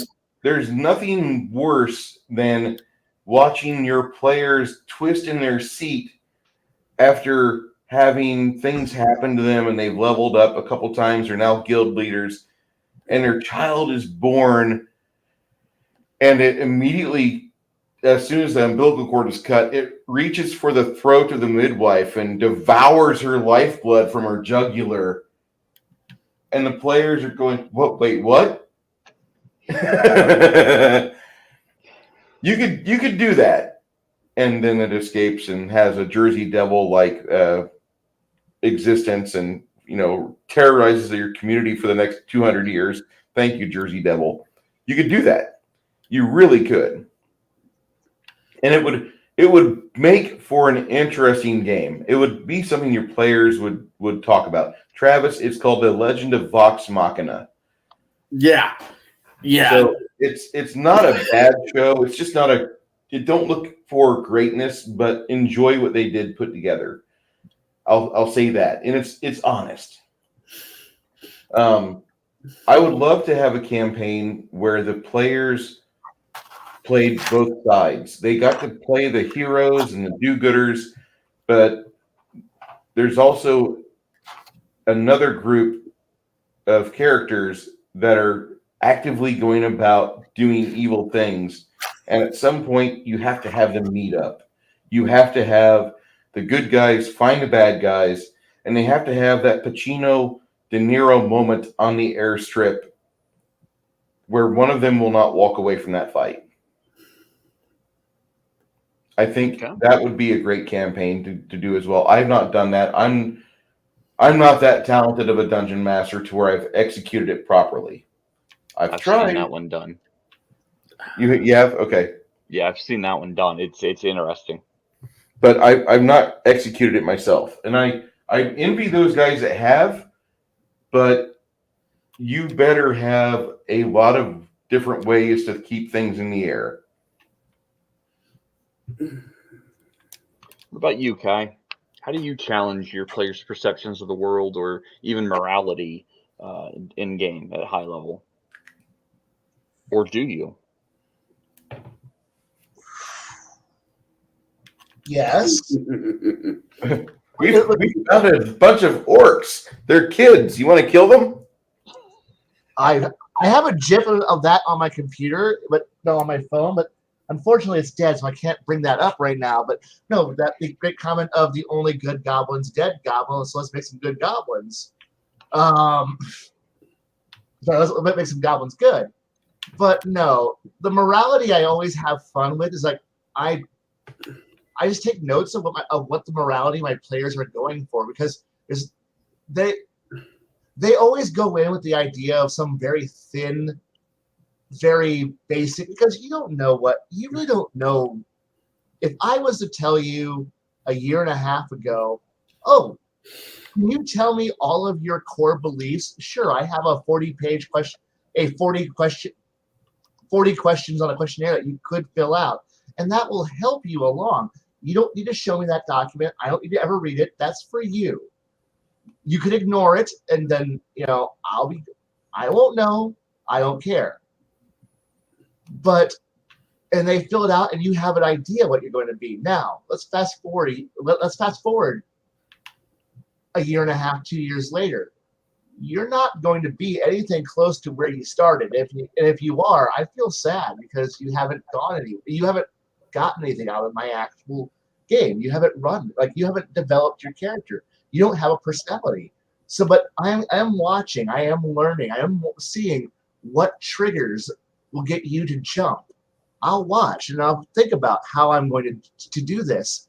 And everyone takes an exaggeration, some goal, some amplification. Obviously we all enjoy, our movies, our comic books, our animes, our cartoons. Everybody's an exaggeration, and you're being a big damn hero. It's an exaggeration. So I will look at it from two ways. If I'm noticing that you've been playing a hypocrite the entire campaign, I'll push to test on how well you hold your virtues.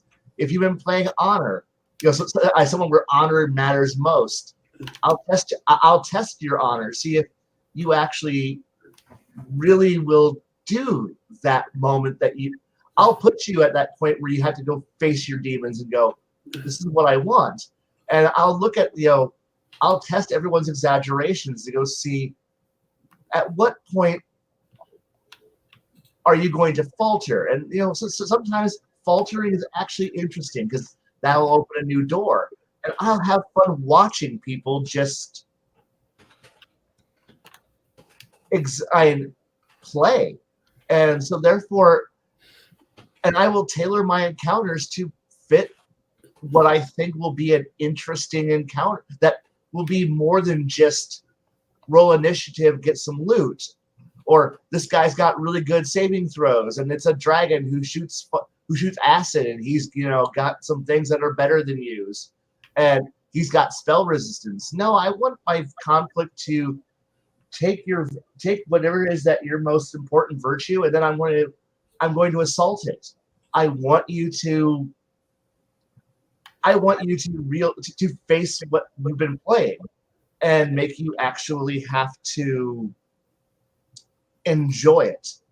And honestly, I can enjoy this kind of game without being high level. Like, heck, I can run this, a high level at this point could be you're facing your ultimate, you're like, this is your ultimate temptation. Are you going to do it? Or will you just walk straight into, I'm too stupid. Like, I am too virtuous. I'm going to walk into the obvious trap. And I'm like, you could compromise. Like, no, I can't. I'll reward you for, you're playing an Honor 5 character. If anyone knows Legend of Five Rings, Honor 5 is the best you're ever going to be. And holding that's it's an accomplishment to get it. It's an even bigger accomplishment to keep it. So when I see a player who is upholding all the virtues and is now being amazing, I'm going to make you work for it because it's such an amazing thing to have. I want people to, but if one player is playing a downright horrible, scummy monster who's just out there to backstab everyone, I'm going to ruin, I'm not wanting to, I will ruin you, but I'm going to make you have to go, was this the right choice as the party is happily, getting ready to, kill you, capture your soul, and plant it into a gem, and then toss that gem into an extra-dimensional space and go, we'll never see him again. And because and sometimes I like setting it up to the ultimate conflict really is just the party purging the cancer from their own ranks. And that being everything's been going wrong because you guys never stop the one chaotic neutral character who's just been lull randoming everything the whole game. And now the world sucks because you've never stopped that one guy. Well, what if we stop that one guy? The world might not suck so much for now. And the party finally started going, we're going to kill him, but he's really powerful. We can handle it. Go ahead.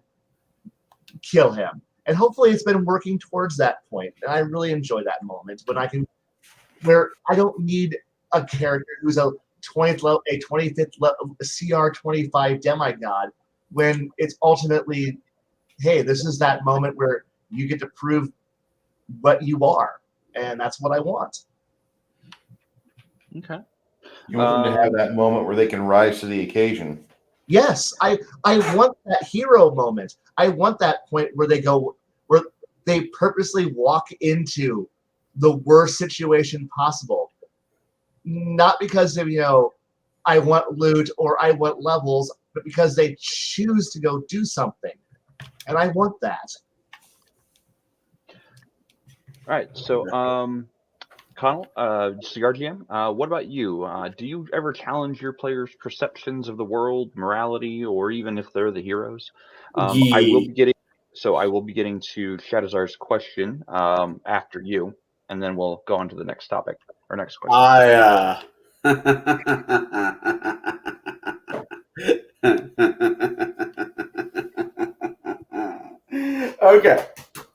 Okay. This seems like a build-up.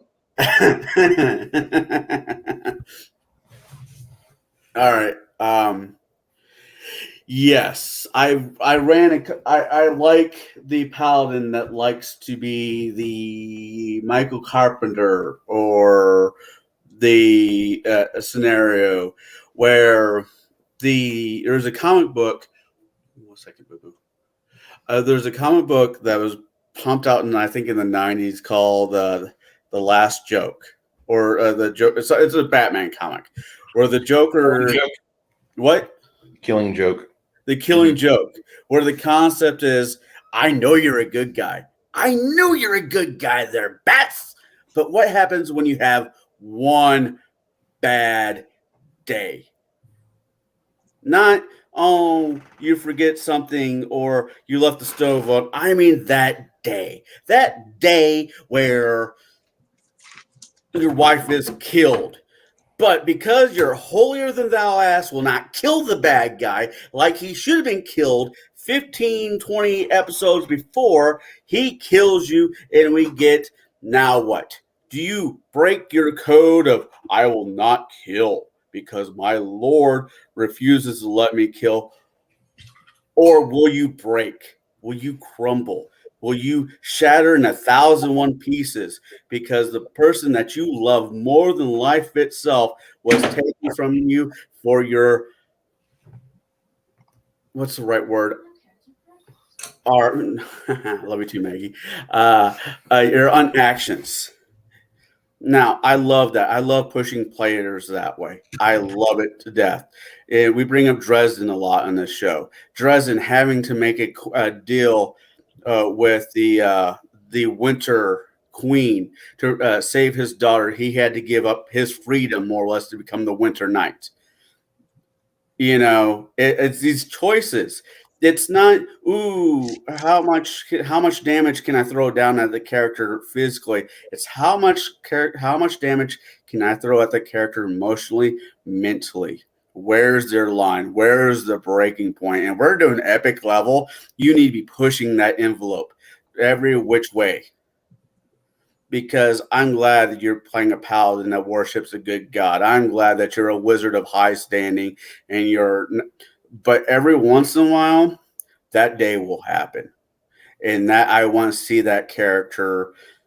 I want to see what that character does. And that's how I push my characters. I can't exactly do it with Rise of the Rune Lord. I mean, I can, but it doesn't really work that way. But for the homebrew games, when I ran that Game of Thrones variation back in the day, Jade, And I was you dealing with Walter and the two tower Walter in the bridge. I gave you guys choices. None of them were Oh, yeah. great, No, they were all bad. They all sucked.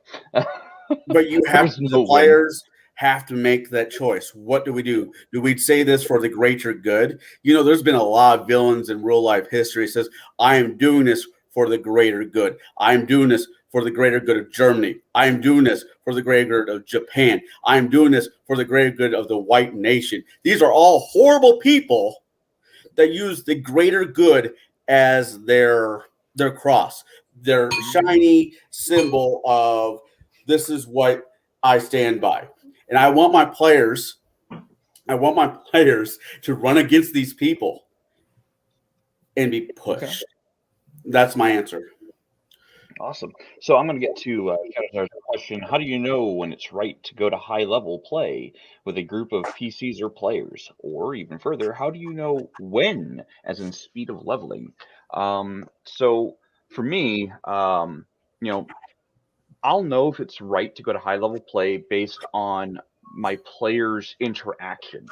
Um, so if we get into like levels 10 to 15 and the players are really engaged and really just want to keep going, and let's say we just finished a main villain arc, and the PCs are like, God, I really want more. Like yeah, what are we doing next week? What's the next big thing after something like that? Like we just killed this mad king, and freed all his people from tyranny. What do we do next?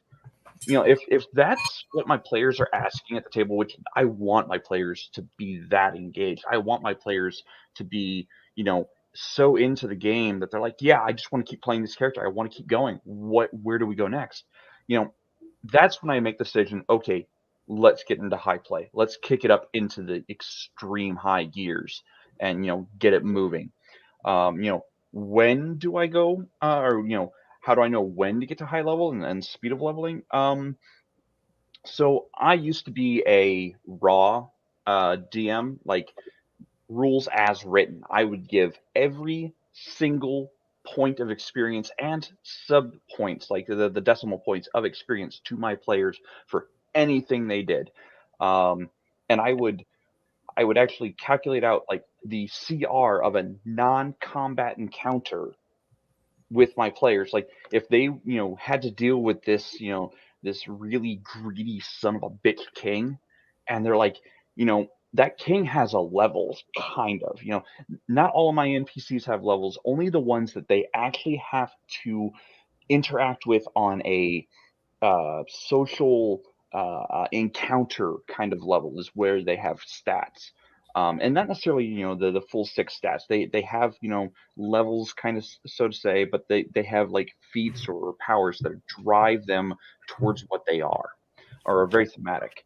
So I give them experience when they overcome a challenge of any kind, be it role play, be it combat, be it they come up with a unique solution. Guess what? You pass the encounter. You get the full experience reward for that. I always reward role play higher than combat typically, because I really enjoy the really creative solutions to things. Um, so as far as when, how fast the levels go, it's really dependent upon you as the game master sitting down and go, I really want to get to 20th level in 2 years. It's doable. You can do it. I've done it. The longest lasting game I was in lasted 5 years, and we got up to level 42 or 3 in that game. I've been in games that have lasted about 2.5 years and got up to level 46, 47.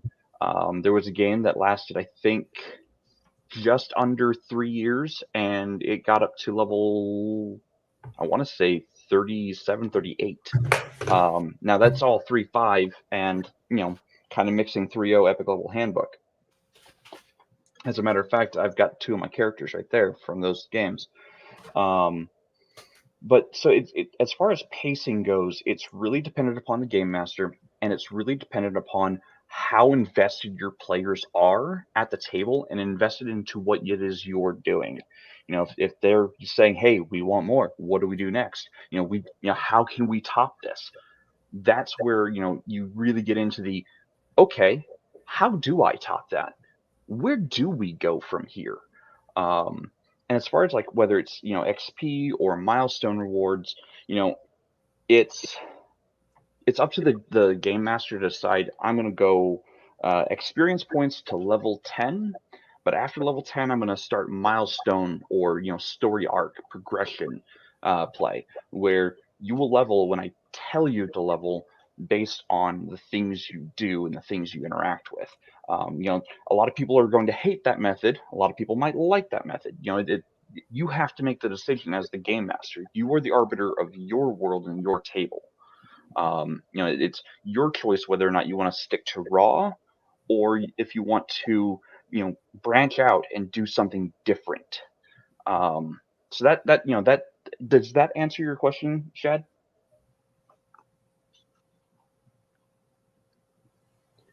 Let's see here. I'm prepping the next round of questionings for the panel here.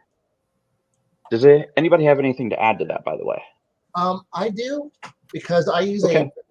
I had to write down my thoughts for a second, but I use a modified milestone system because I like my players to set their own pace on how they want to fail or succeed. So how I have it worked out, because I have on average between 5 to 7 people at the table on average. So what I have is a system of number of players times 2 is number of points you need to earn to level. If you advance if you solve a major plot line, 4 points. If you advance a plot in a meaningful direction, 2 points. If you advance a personal goal, one per player per session, a point. But it has to be a meaningful major goal of advancement. And at that point, it's no longer in my hands. Well, it is in my hands. I get I'm the final arbitrator on if you bother to earn a point or not. But if they choose to argue amongst themselves and not do anything useful, they don't earn anything. But it's like, so if you spend the entire session and everyone's just bitching and arguing, and I sit back and go, you didn't earn anything this session because you didn't do anything. And they all go, wait, what? You didn't do anything. Why should I give you anything? Well, we fought some dudes. Did that advance a plot for you? No. You could murder an entire town. Did that advance anything? Well, I just wanted to. Was that a meaningful advancement for you? No. Then you don't get anything out of it. You got some money. What are you going to do with it? Well, got some prestige. What are you going to do with that?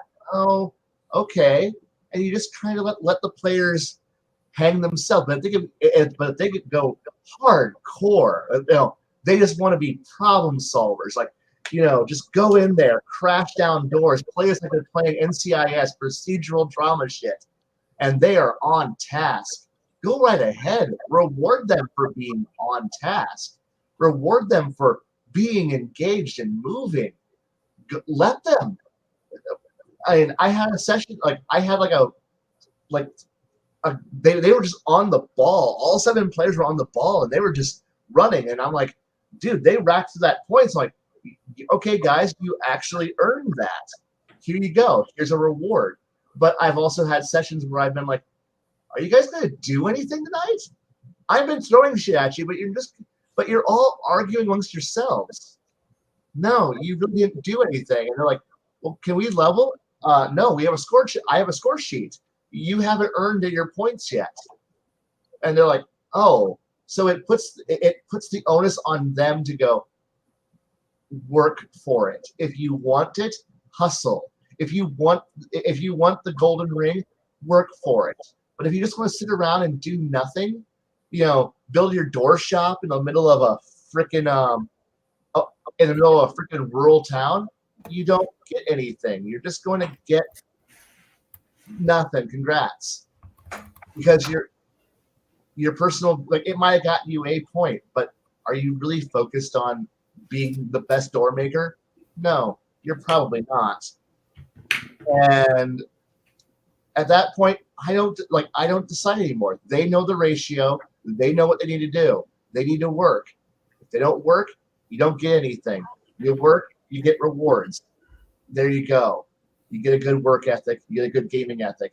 And now your players are more engaged than simply, well, I'm 100 XP away from leveling, and that town looks delicious. Time to boil that anthill.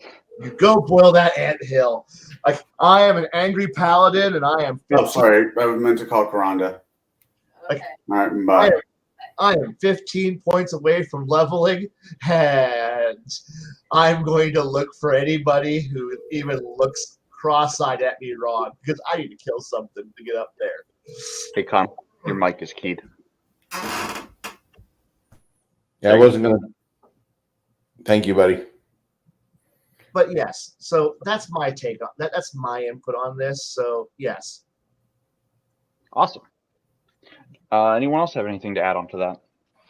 That was a really great question from Shadazar.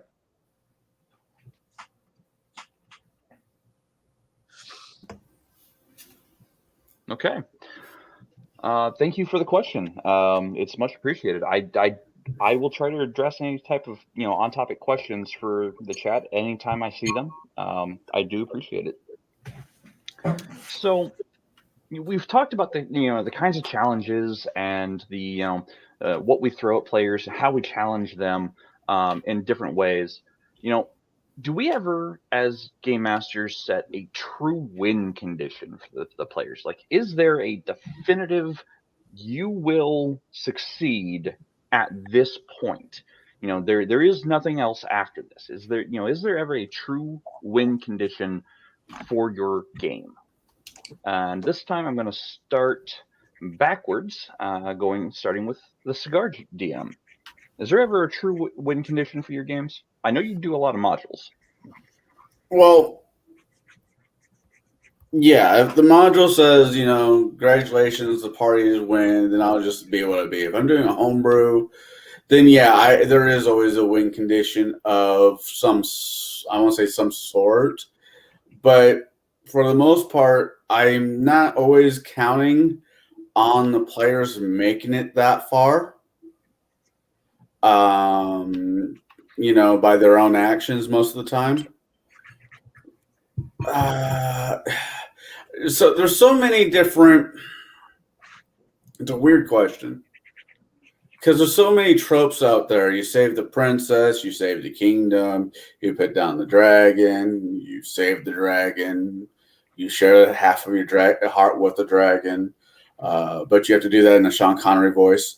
You want me to rephrase the question? No, I know what you're asking. I just don't know if I have the right answer.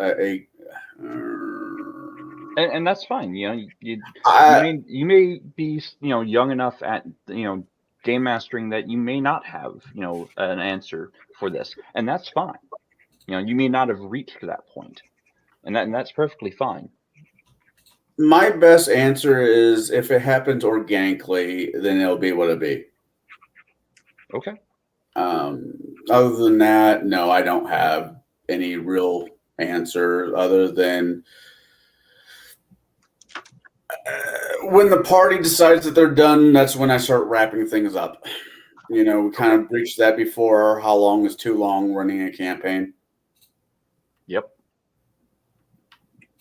Okay. Kai, do you have a definitive end point for your players? Now, I know you had your chart there with your timelines, and if they ever reach infinity, no, absolutely not. It's over when they say it's over. Oh, okay. That's a definitive end point, though. If the players decide, hey, we're done, we want something new, that's a great time to end the game as well. Kind of wrap everything up in a neat bow. That's an acceptable answer as well. When they are corpses, or when they go retire. I am going to go have a nice little. I am buying my personal little villa off on a mountainside, and screw it. Or, you know what? I have earned this cruise ship. and I'm going to ride my cruise ship for the rest of my life, and I don't care anymore. Or that guy who goes, you know what? I'm done adventuring. I'm going to enjoy this desk job I've got. I'm going to sit here and count money for the rest of my life. Or I'm going to tell other people to go murder shit because I'm too tired to do it, and I'm missing an arm. I've lost a leg. I've been regenerated I don't know how many times, but I have this pile of cash. I will pay you adventurers to go do it for me because I don't want to lose any more limbs. Go. And when your players go, retirement sounds wonderful. And you could be like, but don't you want to? No, I don't. Maybe in 30 years, I might want to. Or the elf, I'll wait until this generation of humans is dead and I'll come back out of retirement. And then I'll torture the world a few more times. Then I'll fake my death again and then come back and do it again. But now there's a myth about me, and I'll play up on that myth. And when the players go, it's over because I will keep running for them until they stop. Okay. Awesome. And you're right. Dying of old age is not honorable, but some people do it. Yeah. What about you, Roost? Do you ever have a definitive endpoint for your games? I do. I prefer to have endpoints set up so the players have had opportunities to make progeny to where you are literally playing with their character's son or daughter or niece or grandson or what have you. In the case of an elven village, that campaign we're just going to swap over to Beckme so I could go to level 36 and then start at level 1 again. But I really do have games set up to where there are endpoints. There are points in the game where I have definitive victory goals, and you've got a small battle that you've won. I'm going to give you a couple extra 100 XP or whatever it might be that you are looking for, a small reward. The current campaign, if the players manage to successfully stop the invasion from both sides, I think they'll be okay because they've already figured out that the hobgoblins have been fueling their war effort by using druids to go across the salted plains and regenerate the ground. And so that's how the hobgoblins are feeding themselves. They've got cattle, they have land that they've stolen from the people that in the area. And the players know if they can take that back, they can at least feed the people they've been saving. So that's one thing they can look forward to. But there's a lot of moving parts with that module series, with that series of adventures I have planned. And I want the players to achieve at least 3/4 of them, if not all of them. But there is an endpoint, and it would be when the players have successfully done what they initially set out to do. Now, there might be a couple players that are like, we're only 18th level. Can we go a little harder? Can we go for bigger and badder? This world is safe. Can we go on to the next one? Can we go plane hopping? And it would be an interesting way for the players to experience true high-level gaming if they're wanting to do that. Most of my players are content with 1st through 5th level. Most. Most. Don't waste my time with that nonsense. Anyways. So I think I do typically also have a definitive endpoint. I'll have a moment where I'm like, I just can't come up with anything else to challenge the party. That's my definitive endpoint, And yes, that might be a bit of a lazy answer, but after 3 continuous years or sometimes longer of play, the GM can get burnt out. Their reservoir of ideas have all been spent at that point. Some people might argue that oh no, you can keep going. Well, sometimes it's hard because you might be recycling old ideas or things they've already done. So I do actually have a definitive endpoint. I just don't know what it looks like all the time. And neither do my players. Or my players might say, hey, we're done. We want to retire at this point, and that's perfectly fine. That's a good point to end the game. Now, if there's anything that they didn't get to, or any threads that were unresolved at the end, well, what do we do about those? Are all of those neatly tied up in the epilogue, or do they spiderweb into something else? I'm going to start at the top of the order here with the Cigar DM. If at the end of all things, if there's any unresolved threads, do you tie them neatly up at the end, or do you leave them open for the next game? That's when I have everybody roll new characters and the story continues. Because evil never sleeps. I could. If I can code DM with somebody, I've been thinking about this a lot. Actually, I was thinking about talking to you about it. Not anywhere in the near future, because I know you're hot, not hot and heavy, but you have a story that you want to run. You have a system that you want to run, and that's fine. I'm not even going to even ask you to learn 5e. This is back. We go back to P1 Pathfinder, but I run a campaign from 1 to 15. Then you do the next story, but it's in the same world. Then after you do it from what you're comfortable with, I tag back in, and it's it's different story, but in the same world, building and building and building and building. We talked about this before on this talk about generational games, and I've been thinking a lot about that because we did do a lot of talking about that. I think, and that's how I'd really like to, because nothing truly is wrapped up. You take out the bad guy, congratulations, you now have a power vacuum for the next person to slide in. Or you kill Skeletor, now Evil Lyn is in business. You kill the Emperor, now Darth Vader's in business. So forth and so on. Pick your literature or your movie of choice. And that's how I think the next level of gaming should be going that right. We shouldn't have to count on one guy to be the DM for all of our stories. There should be at least 1, 2, or maybe 3 people in the campaign that's willing to take the torch and keep the story going. So when it comes to the strings untied up, it gives the next DM in this world the opportunity to build on. You have a magnificent world that I've played in multiple different different ones. Let's start with the Pathfinder. Then we bounce over to because you and Shadow were talking about this last night about the evolutionary of the world, not the players, but of the world. So you got these strings, but it's X amount of times ago, and you bring in Iron Kingdoms. Or you bring in the next evolution of the world. Eventually, maybe you get to Space Jam, not Space Jam, Jammers, Starjammer, or Dragon Star. Or you do Paizo's version of Star Trek. I don't know, but there should be a natural evolution to the world, and there's a lot of good meat still on the bone when you leave strings still loose at the end of the game. That's where my head's at for this answer. Awesome. Kai, what about you? At the end of all things, if there's anything unresolved, what do you do?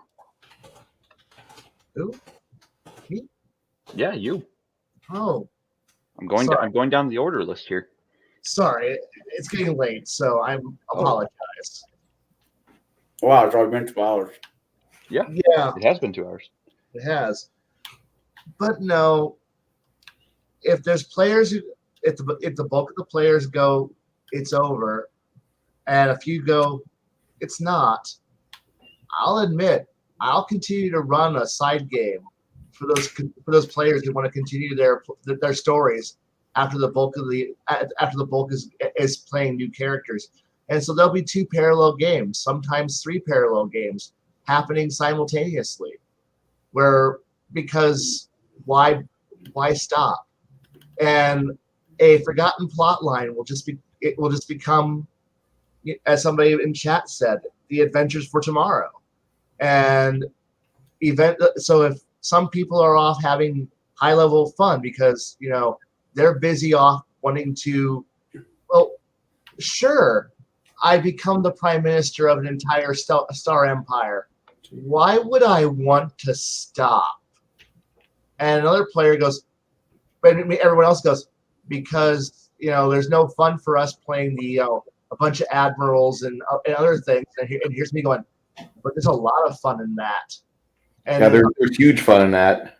But a lot of players go, but that's outside of my wheelhouse. If all I'm doing is I have laser sword and I fly fighter thing. Meanwhile, I'm going, but I really want to. And here's me looking at the GM. You've given me the reins to a small sector. I'm going to continue to push this. And if anyone gets in the way, accidents will happen. And everyone else. But we're going to go play low-level characters again. Like, good, we'll play low-level characters. Hey, GM, we're going to continue to run. I'm going to continue to run the Empire from the shadows. And everyone else, oh, we're playing Happy Adventurers, and then in the wake of the disaster, and all the heroes are now in the background going, if anyone gets in the way of my stellar imperium, I'm going to murder them. And now, like, well, how will you recognize low-level adventurers? You're right. I don't recognize them.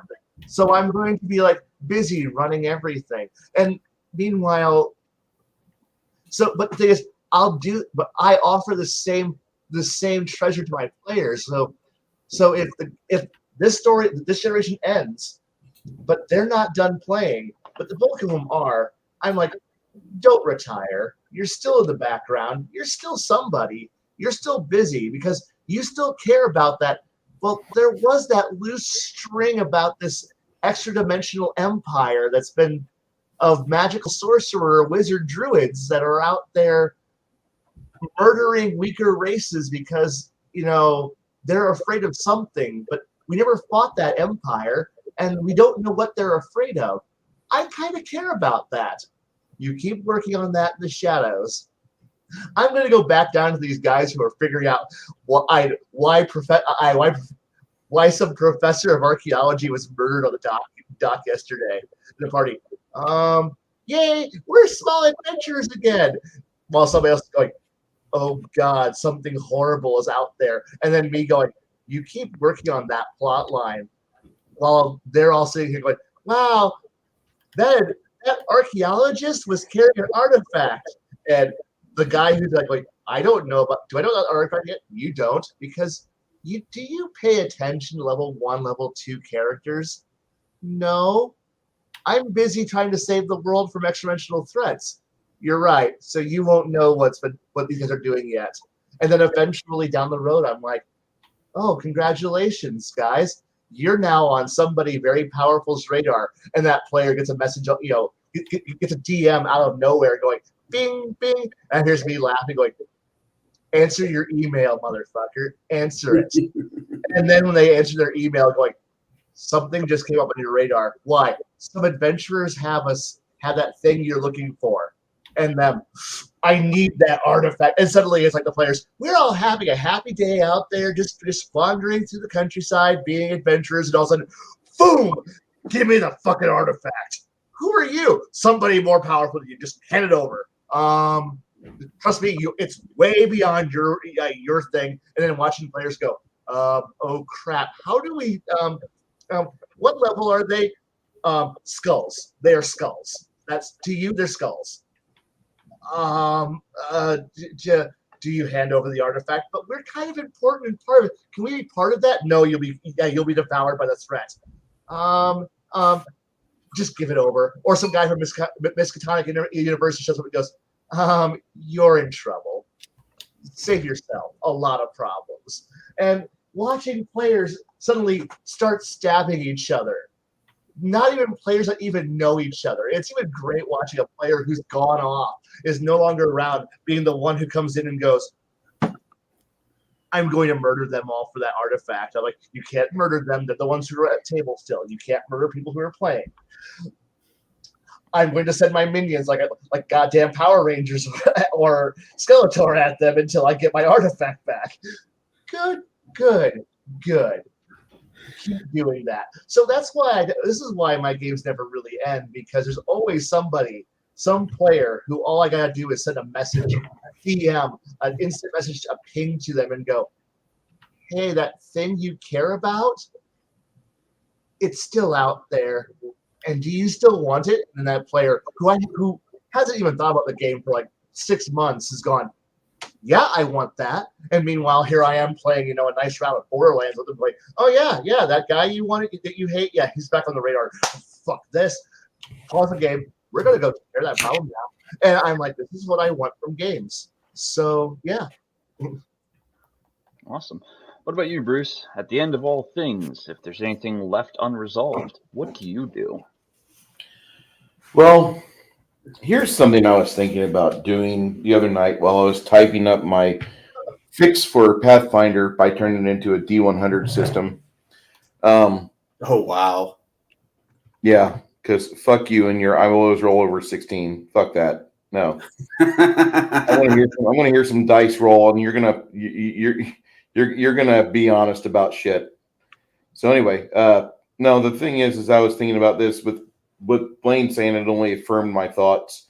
At the end of the campaign, I would draw up a very well detailed hex map, and then I would lay out the markers and locations that the players had been used to for whenever I have symbols. They have a map legend. They know what things are.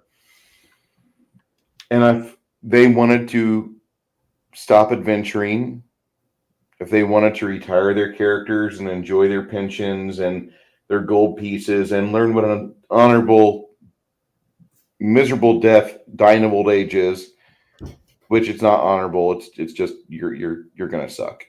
You're gonna realize that there are way too many aches and pains for this shit. I would give them that. And if they said we want to keep going, I would put figurines on the hex map and say the map is still in play. It would be like having Kai come over for my Star Wars D6 game that I would run for him, and I would hear Max screaming at me from Alabama, from Floribama, as I call it. And after we'd played about 20 or 30 sessions together, and the players had enjoyed themselves, even made their skills go up a little bit, and they were good at it. If the players were not wanting to quit, I would just finally unwrap my Twilight Imperium 4th edition, and I would start laying out hexes and then putting the star fleets at the edge of the hexes, and long-range sensors have picked this up. I'll see you again this time next week. And that would be it. Because that's exactly what you do when your players tell you, we're not done yet, or we have other things we want to accomplish. I think there's more to explore with this character. Yes, you would scream because you didn't get to play, and I know you would love to play Star Wars D6. Oh my god.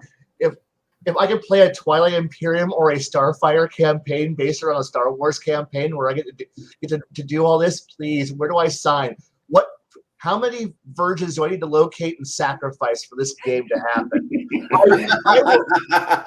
I will go to a gaming store with a chainsaw and start just murdering all the virgins. Do it on a Friday night, you'll get the group discount. Oh yeah. I want combo points. Give me this. I want this game so bad. So I would say that if the players, if you've ran out of the things that you want to do, if you have finished your game as far as you're concerned, you're happy with letting the players retire their 20th level, or they've paid off their debt to the hut that they borrowed for that starship that they needed at the start of the game, because you start off in 25K in debt or 125K in debt to a hut lord just for your crappy YT 13100. And the players, they've finished it. They finished the campaign. The solution for everything was basically we blow up the Empire and stop them from doing chemical weapons testing on these peaceful planets, on our own planets. We do that. We stop it. But then the players are like, we want more. then you as a DM are completely enabled and empowered to set up the game. No, you're not done then. Here's what we have on the future.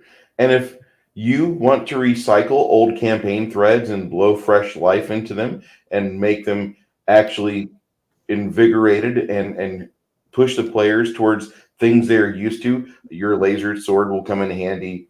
You with your 8-die-6 of Starship Dodge is going to come in really, really well for the party. If you want to do that to your game, go ahead. Please keep rolling. Please keep rolling the die, because really the game shouldn't end until you and the table collectively have decided it's over. You're going to have people that are going to perform attrition anyway. Somebody's got to move away. Somebody has to have a job, or their wife is getting transferred. You got to go get whisked off to Germany or something. It's going to happen. But while you're having fun with that campaign, do not stop. Don't. Why should you? Just because they cleared the invasion from the orcs and the giant kin, you're going to stop at 21st level? The players love their characters. Stop. Go for it. Look, if I've captured a Star Destroyer, let me have the Star Destroyer. Please let me have the Star Destroyer. All right. If you capture a Star Destroyer, yeah, you can keep it. But go. For how long? I will call in every single freaking Corellian clan smuggler organization, and we're going to turn it into a floating goddamn casino with guns. And we're going to float around there. And we are going to. It will be a Outer Rim campaign from You hell. better believe it. It's fucking amazing. And whenever the Rebel Alliance goes, can we come borrow your Star Destroyer? No, because you're broke. Your last check bounced. I'll fix your TIE Fighter. I'll fix your X-Wings, but no, you ain't getting jack shit off me.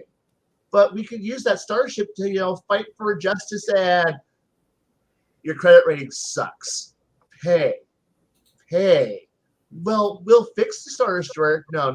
I have bribed a guy at KDY. He's gonna fix my Star Destroyer for me. But nobility and good and Republic and we're sorry, Republic credits don't work here. I'm sorry. I'm sorry to do this to you, Kai. When I you need got to go. so happy just a second ago, I've only seen this level of crazy on one other person. Yeah. When you a floating casino all for me? Yeah. Yes. Okay. You completely whatever she was thinking of at the time, your face and body, that was great. So I appreciate that.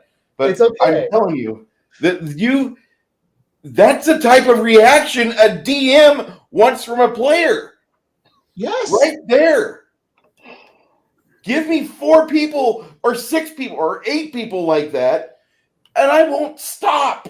No. Yeah, Pretty much. Yeah, for players that are watching this game, if you want a longer game, be excited about it. Make sure that you worked out a way with you and your DM that everybody's having a good time. Because if good times are being had, no one's going to want to leave. You can run the way Bruce does this, like he does this coming Saturday, where we're all, are using YouTube and the technology we have at hand, because we all enjoy gaming with each other, because Bruce does run a pretty damn good game. So I think we're pretty close to the end of the night. I'm going to end. I'm going to end with this last question. I'm going to start with Kai on this one. What is your favorite high-level experience as a player or game master? I'm going to start with Kai. Ooh, that's a damn good question. My favorite high-level experience was actually, it took a while to set it up, but it was, and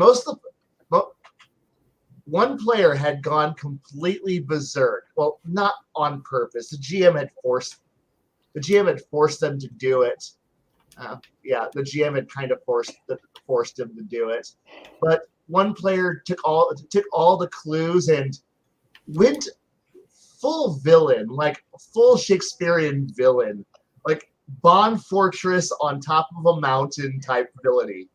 And because they misread what the GM had been trying to do and decided to go total bug nuts. And they didn't want to make a new character. They didn't want to quit. So they just sat there and became this horrifying monster that every once in a while I would look at and go, so what are you doing again? And usually with that high-pitched squeak going, oh, and watch them do something horrible to these poor players. Because it stopped being me running the evil villain. It turned into them running the evil villain, and I'm just the engine running the world. And their entire goal was murder a high-level party. But the high-level party is a very capable beast. And this player was very, very smart. They're like, I can't fight the heroes alone. I'm just a single hero. I'm just a single former hero. And it turned into this cat and mouse game that finally they managed to track this poor person down and had a fight. And this player had rigged everything. It was an actual proper dungeon. It was a fight. They fought their way through. It's like, because one player was really divine. This player trapped angels in blocks of glass. And had like found one player and disintegrated that player, just dust right there. There was no time to like even mourn that poor player. Another player this player had managed to capture their loved one and torture that loved one, and then as like freed their broken loved one and said, do you want to fight me or take care of your actual with your chosen person that you love? And that player went, I'm taking care of the one person I care about, and left one player, the actual person who had made the mistake in the first place that caused all of this shit to happen. And it turned into, and these two had been early in the campaign like best friends, like sword partners, like they're like one was one is the unstoppable shield, one is the unstoppable force, and these two were great. They had been perfect matches for each other, and when those two were fighting together, nothing I ever threw at them could stop them. Like nothing. They walked through. But now these two, because this player, like, I want to end this campaign, but I want to end it on my terms. And these two players have just gone like, no, this has to end. One of us has to die.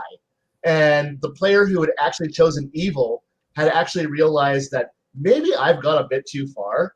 And I look at them like, yeah, maybe. Maybe you have.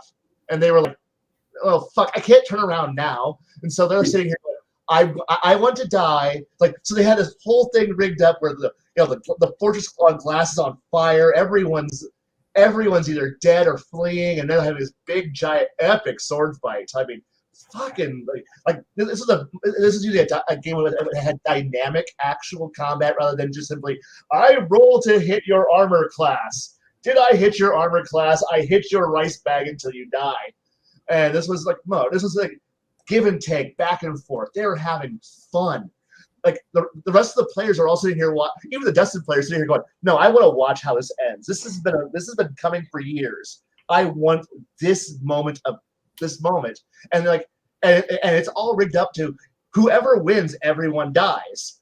And it was a beautiful fight where finally, the player who had fucked up and created this ultimate evil that really didn't want to be evil, and he didn't want, but it was too far gone. They couldn't fix this, and the fight ends with him finally winning, but going, it was a hollow victory, and escaping the collapsing fortress that is now going to be the tomb for his former best friend and brother in arms is now sitting here corpse buried and lost in this massive fortress. And I'm sitting here going, this is the ultimate end I could ever run as a GM. I will never top this because amazing. And I was like, I will never top this as a GM. I will try, but I'll never top this. And that's my ultimate experience as a high level game. Awesome. And That's yeah, amazing. and they were pulling out every trick that you would see high level players build for. It's like, oh no, they're throwing massive spells, countering, doing everything. So it was an actual good fight that made everyone else go, no, we don't want to be involved in this, because if we get involved, we're gonna fuck this scene up. Hey, pass the popcorn. This is good. No. That's awesome. Well, let's kick it up to the Cigar DM. Looks like he's got something to say. What is your favorite high level game moment as either a player or a dungeon master? So we had this DM that decided to run his own storyline, and he was crazy enough to let me play Gunslinger, and we actually went round and round on how much damage does a gun do, and so forth and so on. And I was dumb enough to think that, I want to do something different. I want to be a saint. I want to be Saint Darian. The cigar smoking, beer drinking, gun toting asshole that's in fantasy. Because at this point in time, guns have been around in fantasy, but no good DM really wants guns in their fantasy, because guns don't fit in fantasy. If you want a ranged weapon, it goes to a crossbow. That's about it. And I've never completely agreed with that argument, but that's just me. So this is the end of days. We're 0 level divinity, epic level nonsense. We're fighting not your basic dragons, but god tier, legendary, the origins of dragons. Fuck Tiamat, fuck Bahamut. We're talking the granddaddy of dragons, the ones that were the precursor to the pre-tamed dragons that we have today. And for the divine things, I get to pick up. I'm sorry, I saw my name in chat. That's so my ADD kicked off. I had the ability to be a phoenix, not like the bird phoenix, but its powers of being phoenix. And we're wailing on these dragons, and I'm like, well, my character is cursed as is. Every time I kill myself, I get 50 more years or whatever tacked onto my life as a 30-year-old or however age I made them. So I said, fuck it. I flew right into the dragon's mouth, right into the epic level dragon's mouth, and I put the barrel of the gun to my mouth and says, good night, sweetheart, and pull the trigger. Now, when I do that, a massive tier fireball goes off. I mean, massive. It's like fireball times 5 or some huge, stupid number. It was a divine explosion because of the regalia you were wearing. I know this character. And the dragon's head got blown off. And literally, he looks at me, he looks at the sheet, he says, well, you blew the dragon's head off. But he did a little bit more story, he threw a little bit more drama into it.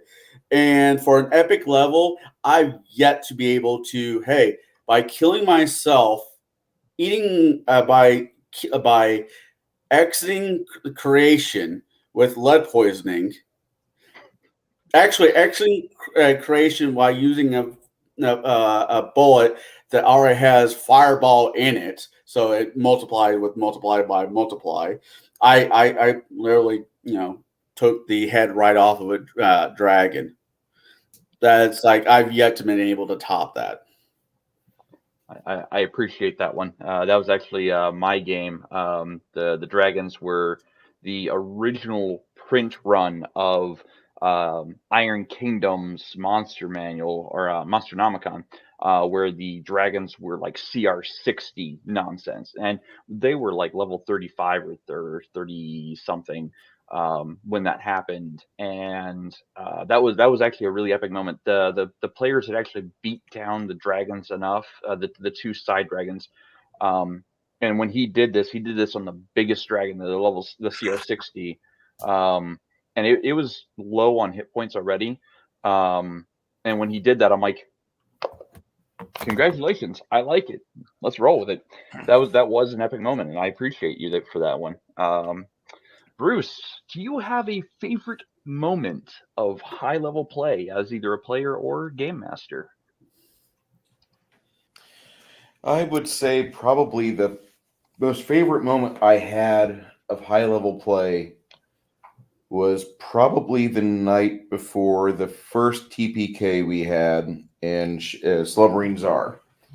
And I allowed one of my players to create a summoner character, which is kind of out of my wheelhouse. But I'll let you go ahead. You're only here for a few nights. Go ahead. You can have fun with this.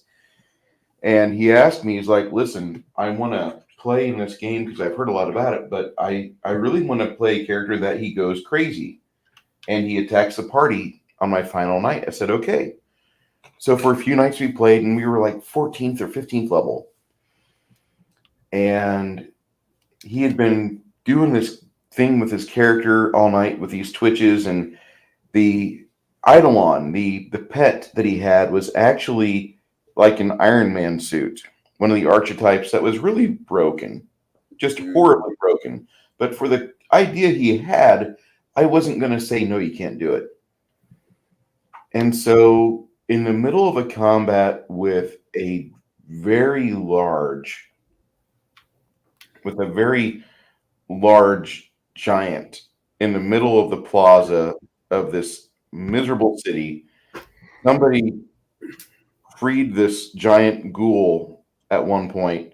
The party killed it, and then about a month and a half later, they're going through there again, higher level, and one of the spellcasters in the city animates it, and the party attacks it, but something happens to this poor summoner, and he starts to wig out. And it's at this point where he starts to attack the paladin, because the paladin got the last hit on the giant beast, and this guy was a glory hound. So the fight begins, and for 2.5 hours, we're playing through this combat with these ultra high armor classes: pari, duck, dodge, roll, parry, feint.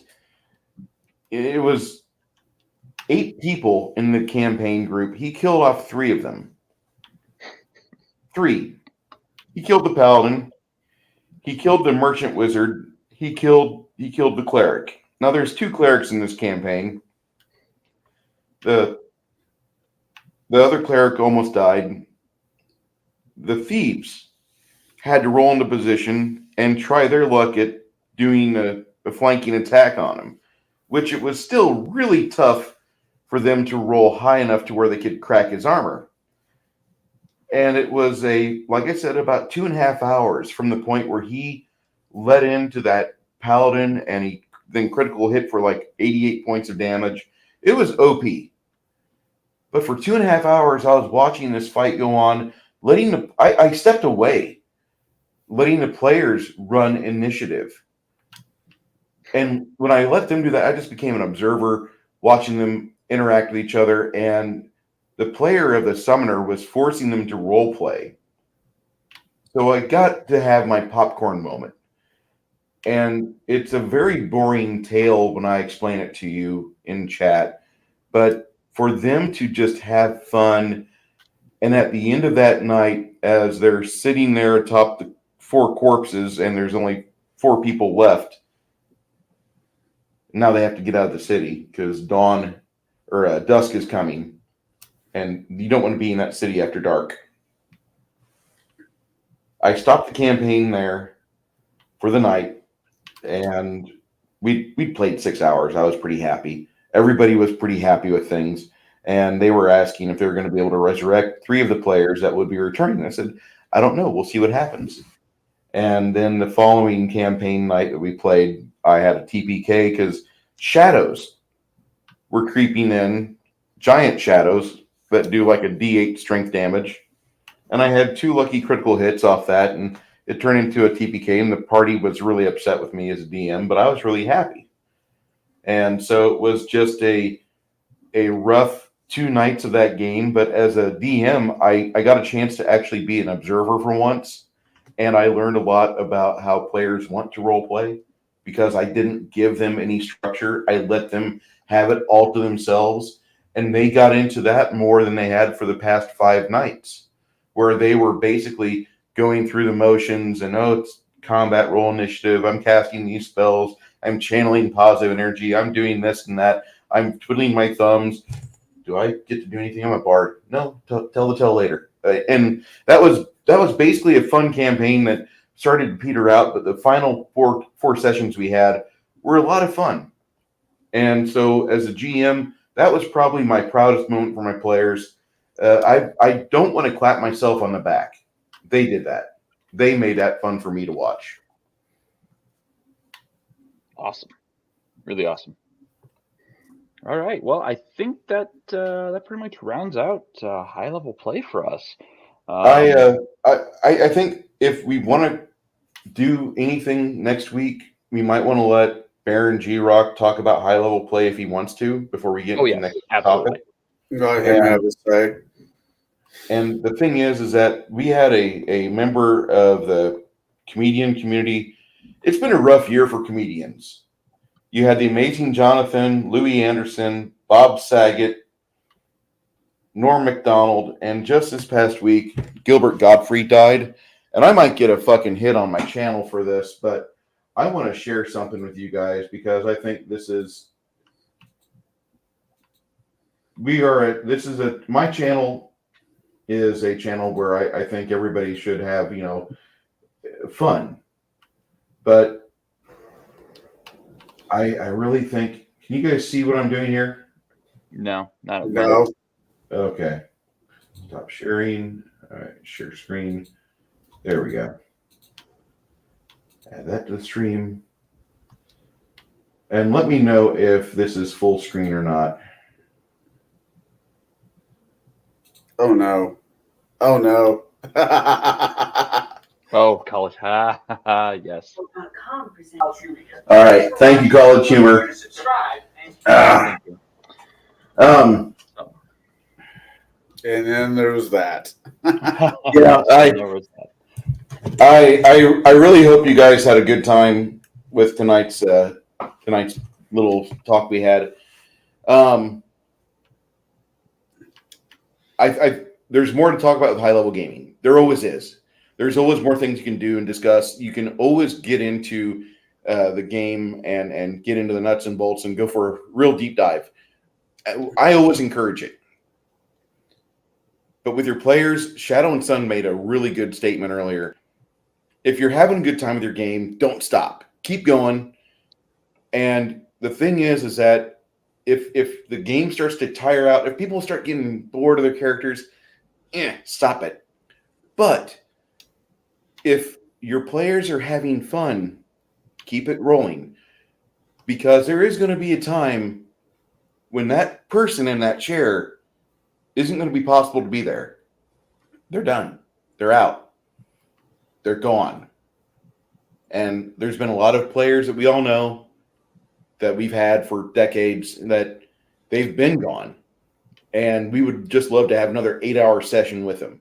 So when you have a good table, when you have a great time, don't forget to tell your friends, man, I really appreciate you to be here. This meant something to me. This meant we had a chance to bond and be brothers and sisters and warriors at arms together. I hope you guys had a good time tonight. Do you have anything you want to add there, Jade, or anyone else?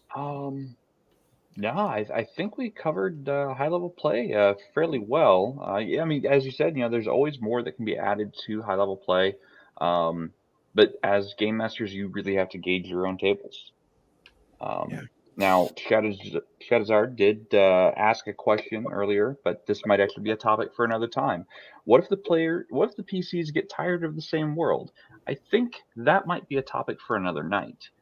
And again, another question from Shadowzard as well. Connell, have you ever played West Marches? It sounds familiar, but no. I can probably, if it's an RPG game, I can probably with one hand tell you the amount of gaming systems I have, which is sad. But when you find something you like, you normally want to stick with it, right? Yeah, pretty much. Yeah, so I am going to try. Anytime I'm running as moderator or as the voice of the channel, I will try to get to your questions in the comments after the end of a topic question. I will try to get to you as I see them. However, if I think it could be a topic for another night, I'll slate it into our gilded chat, our gilded group, as a potential topic for another night. And, we table breakers will discuss it at a later time. Um, and, if you guys have comments or thoughts for future topics, leave them in the comments of the YouTube channel. There was a comment really quick. I want to jump on this really quick before we say our goodbyes. There was a topic from Shadow and Sons earlier that he thanked us, but he was reading Pathfinder 4th edition, and he was listening to Stormfront. It was first or second, I don't remember. It's somewhere in chat. Stormfront, that'd be the first Dresden Files book. Well, he was reading through. I remember the comment. He was reading through Pathfinder First Edition and listening to Stormfront. Yeah. Yeah. I'm everybody in this panel, all these talking heads, we do bring up Dresden Files a lot. We do. And for those who like to play modern, like right now, RPG high fantasy, it's not a bad read. It really isn't. It touches every good spot, all the fun spots that a novel or a series should take, and it's good for all ages. I recommend every 15-year-old kid pick up a copy because maybe they want to grow up to be a wizard PI in Chicago, fuck off, Illinois. So that's all I have to say. Awesome. Bruce, take it away. Before I do, Kai, do you want to say anything to the people? I'll let you lead lead us out with words of wisdom. Ooh, yeah, there we go. Simple rules. Do not add or subtract from the population. There you go. What? I think I've already failed. I have a kid. Shit. You have 1 week. You have 1 week till our next episode. Don't kill anyone and don't reproduce. There you go. Have a good night. Thank you, everybody, for the likes, for the subscribes, and for getting me over 400 subscribers. We'll be back next week. Thank you so much.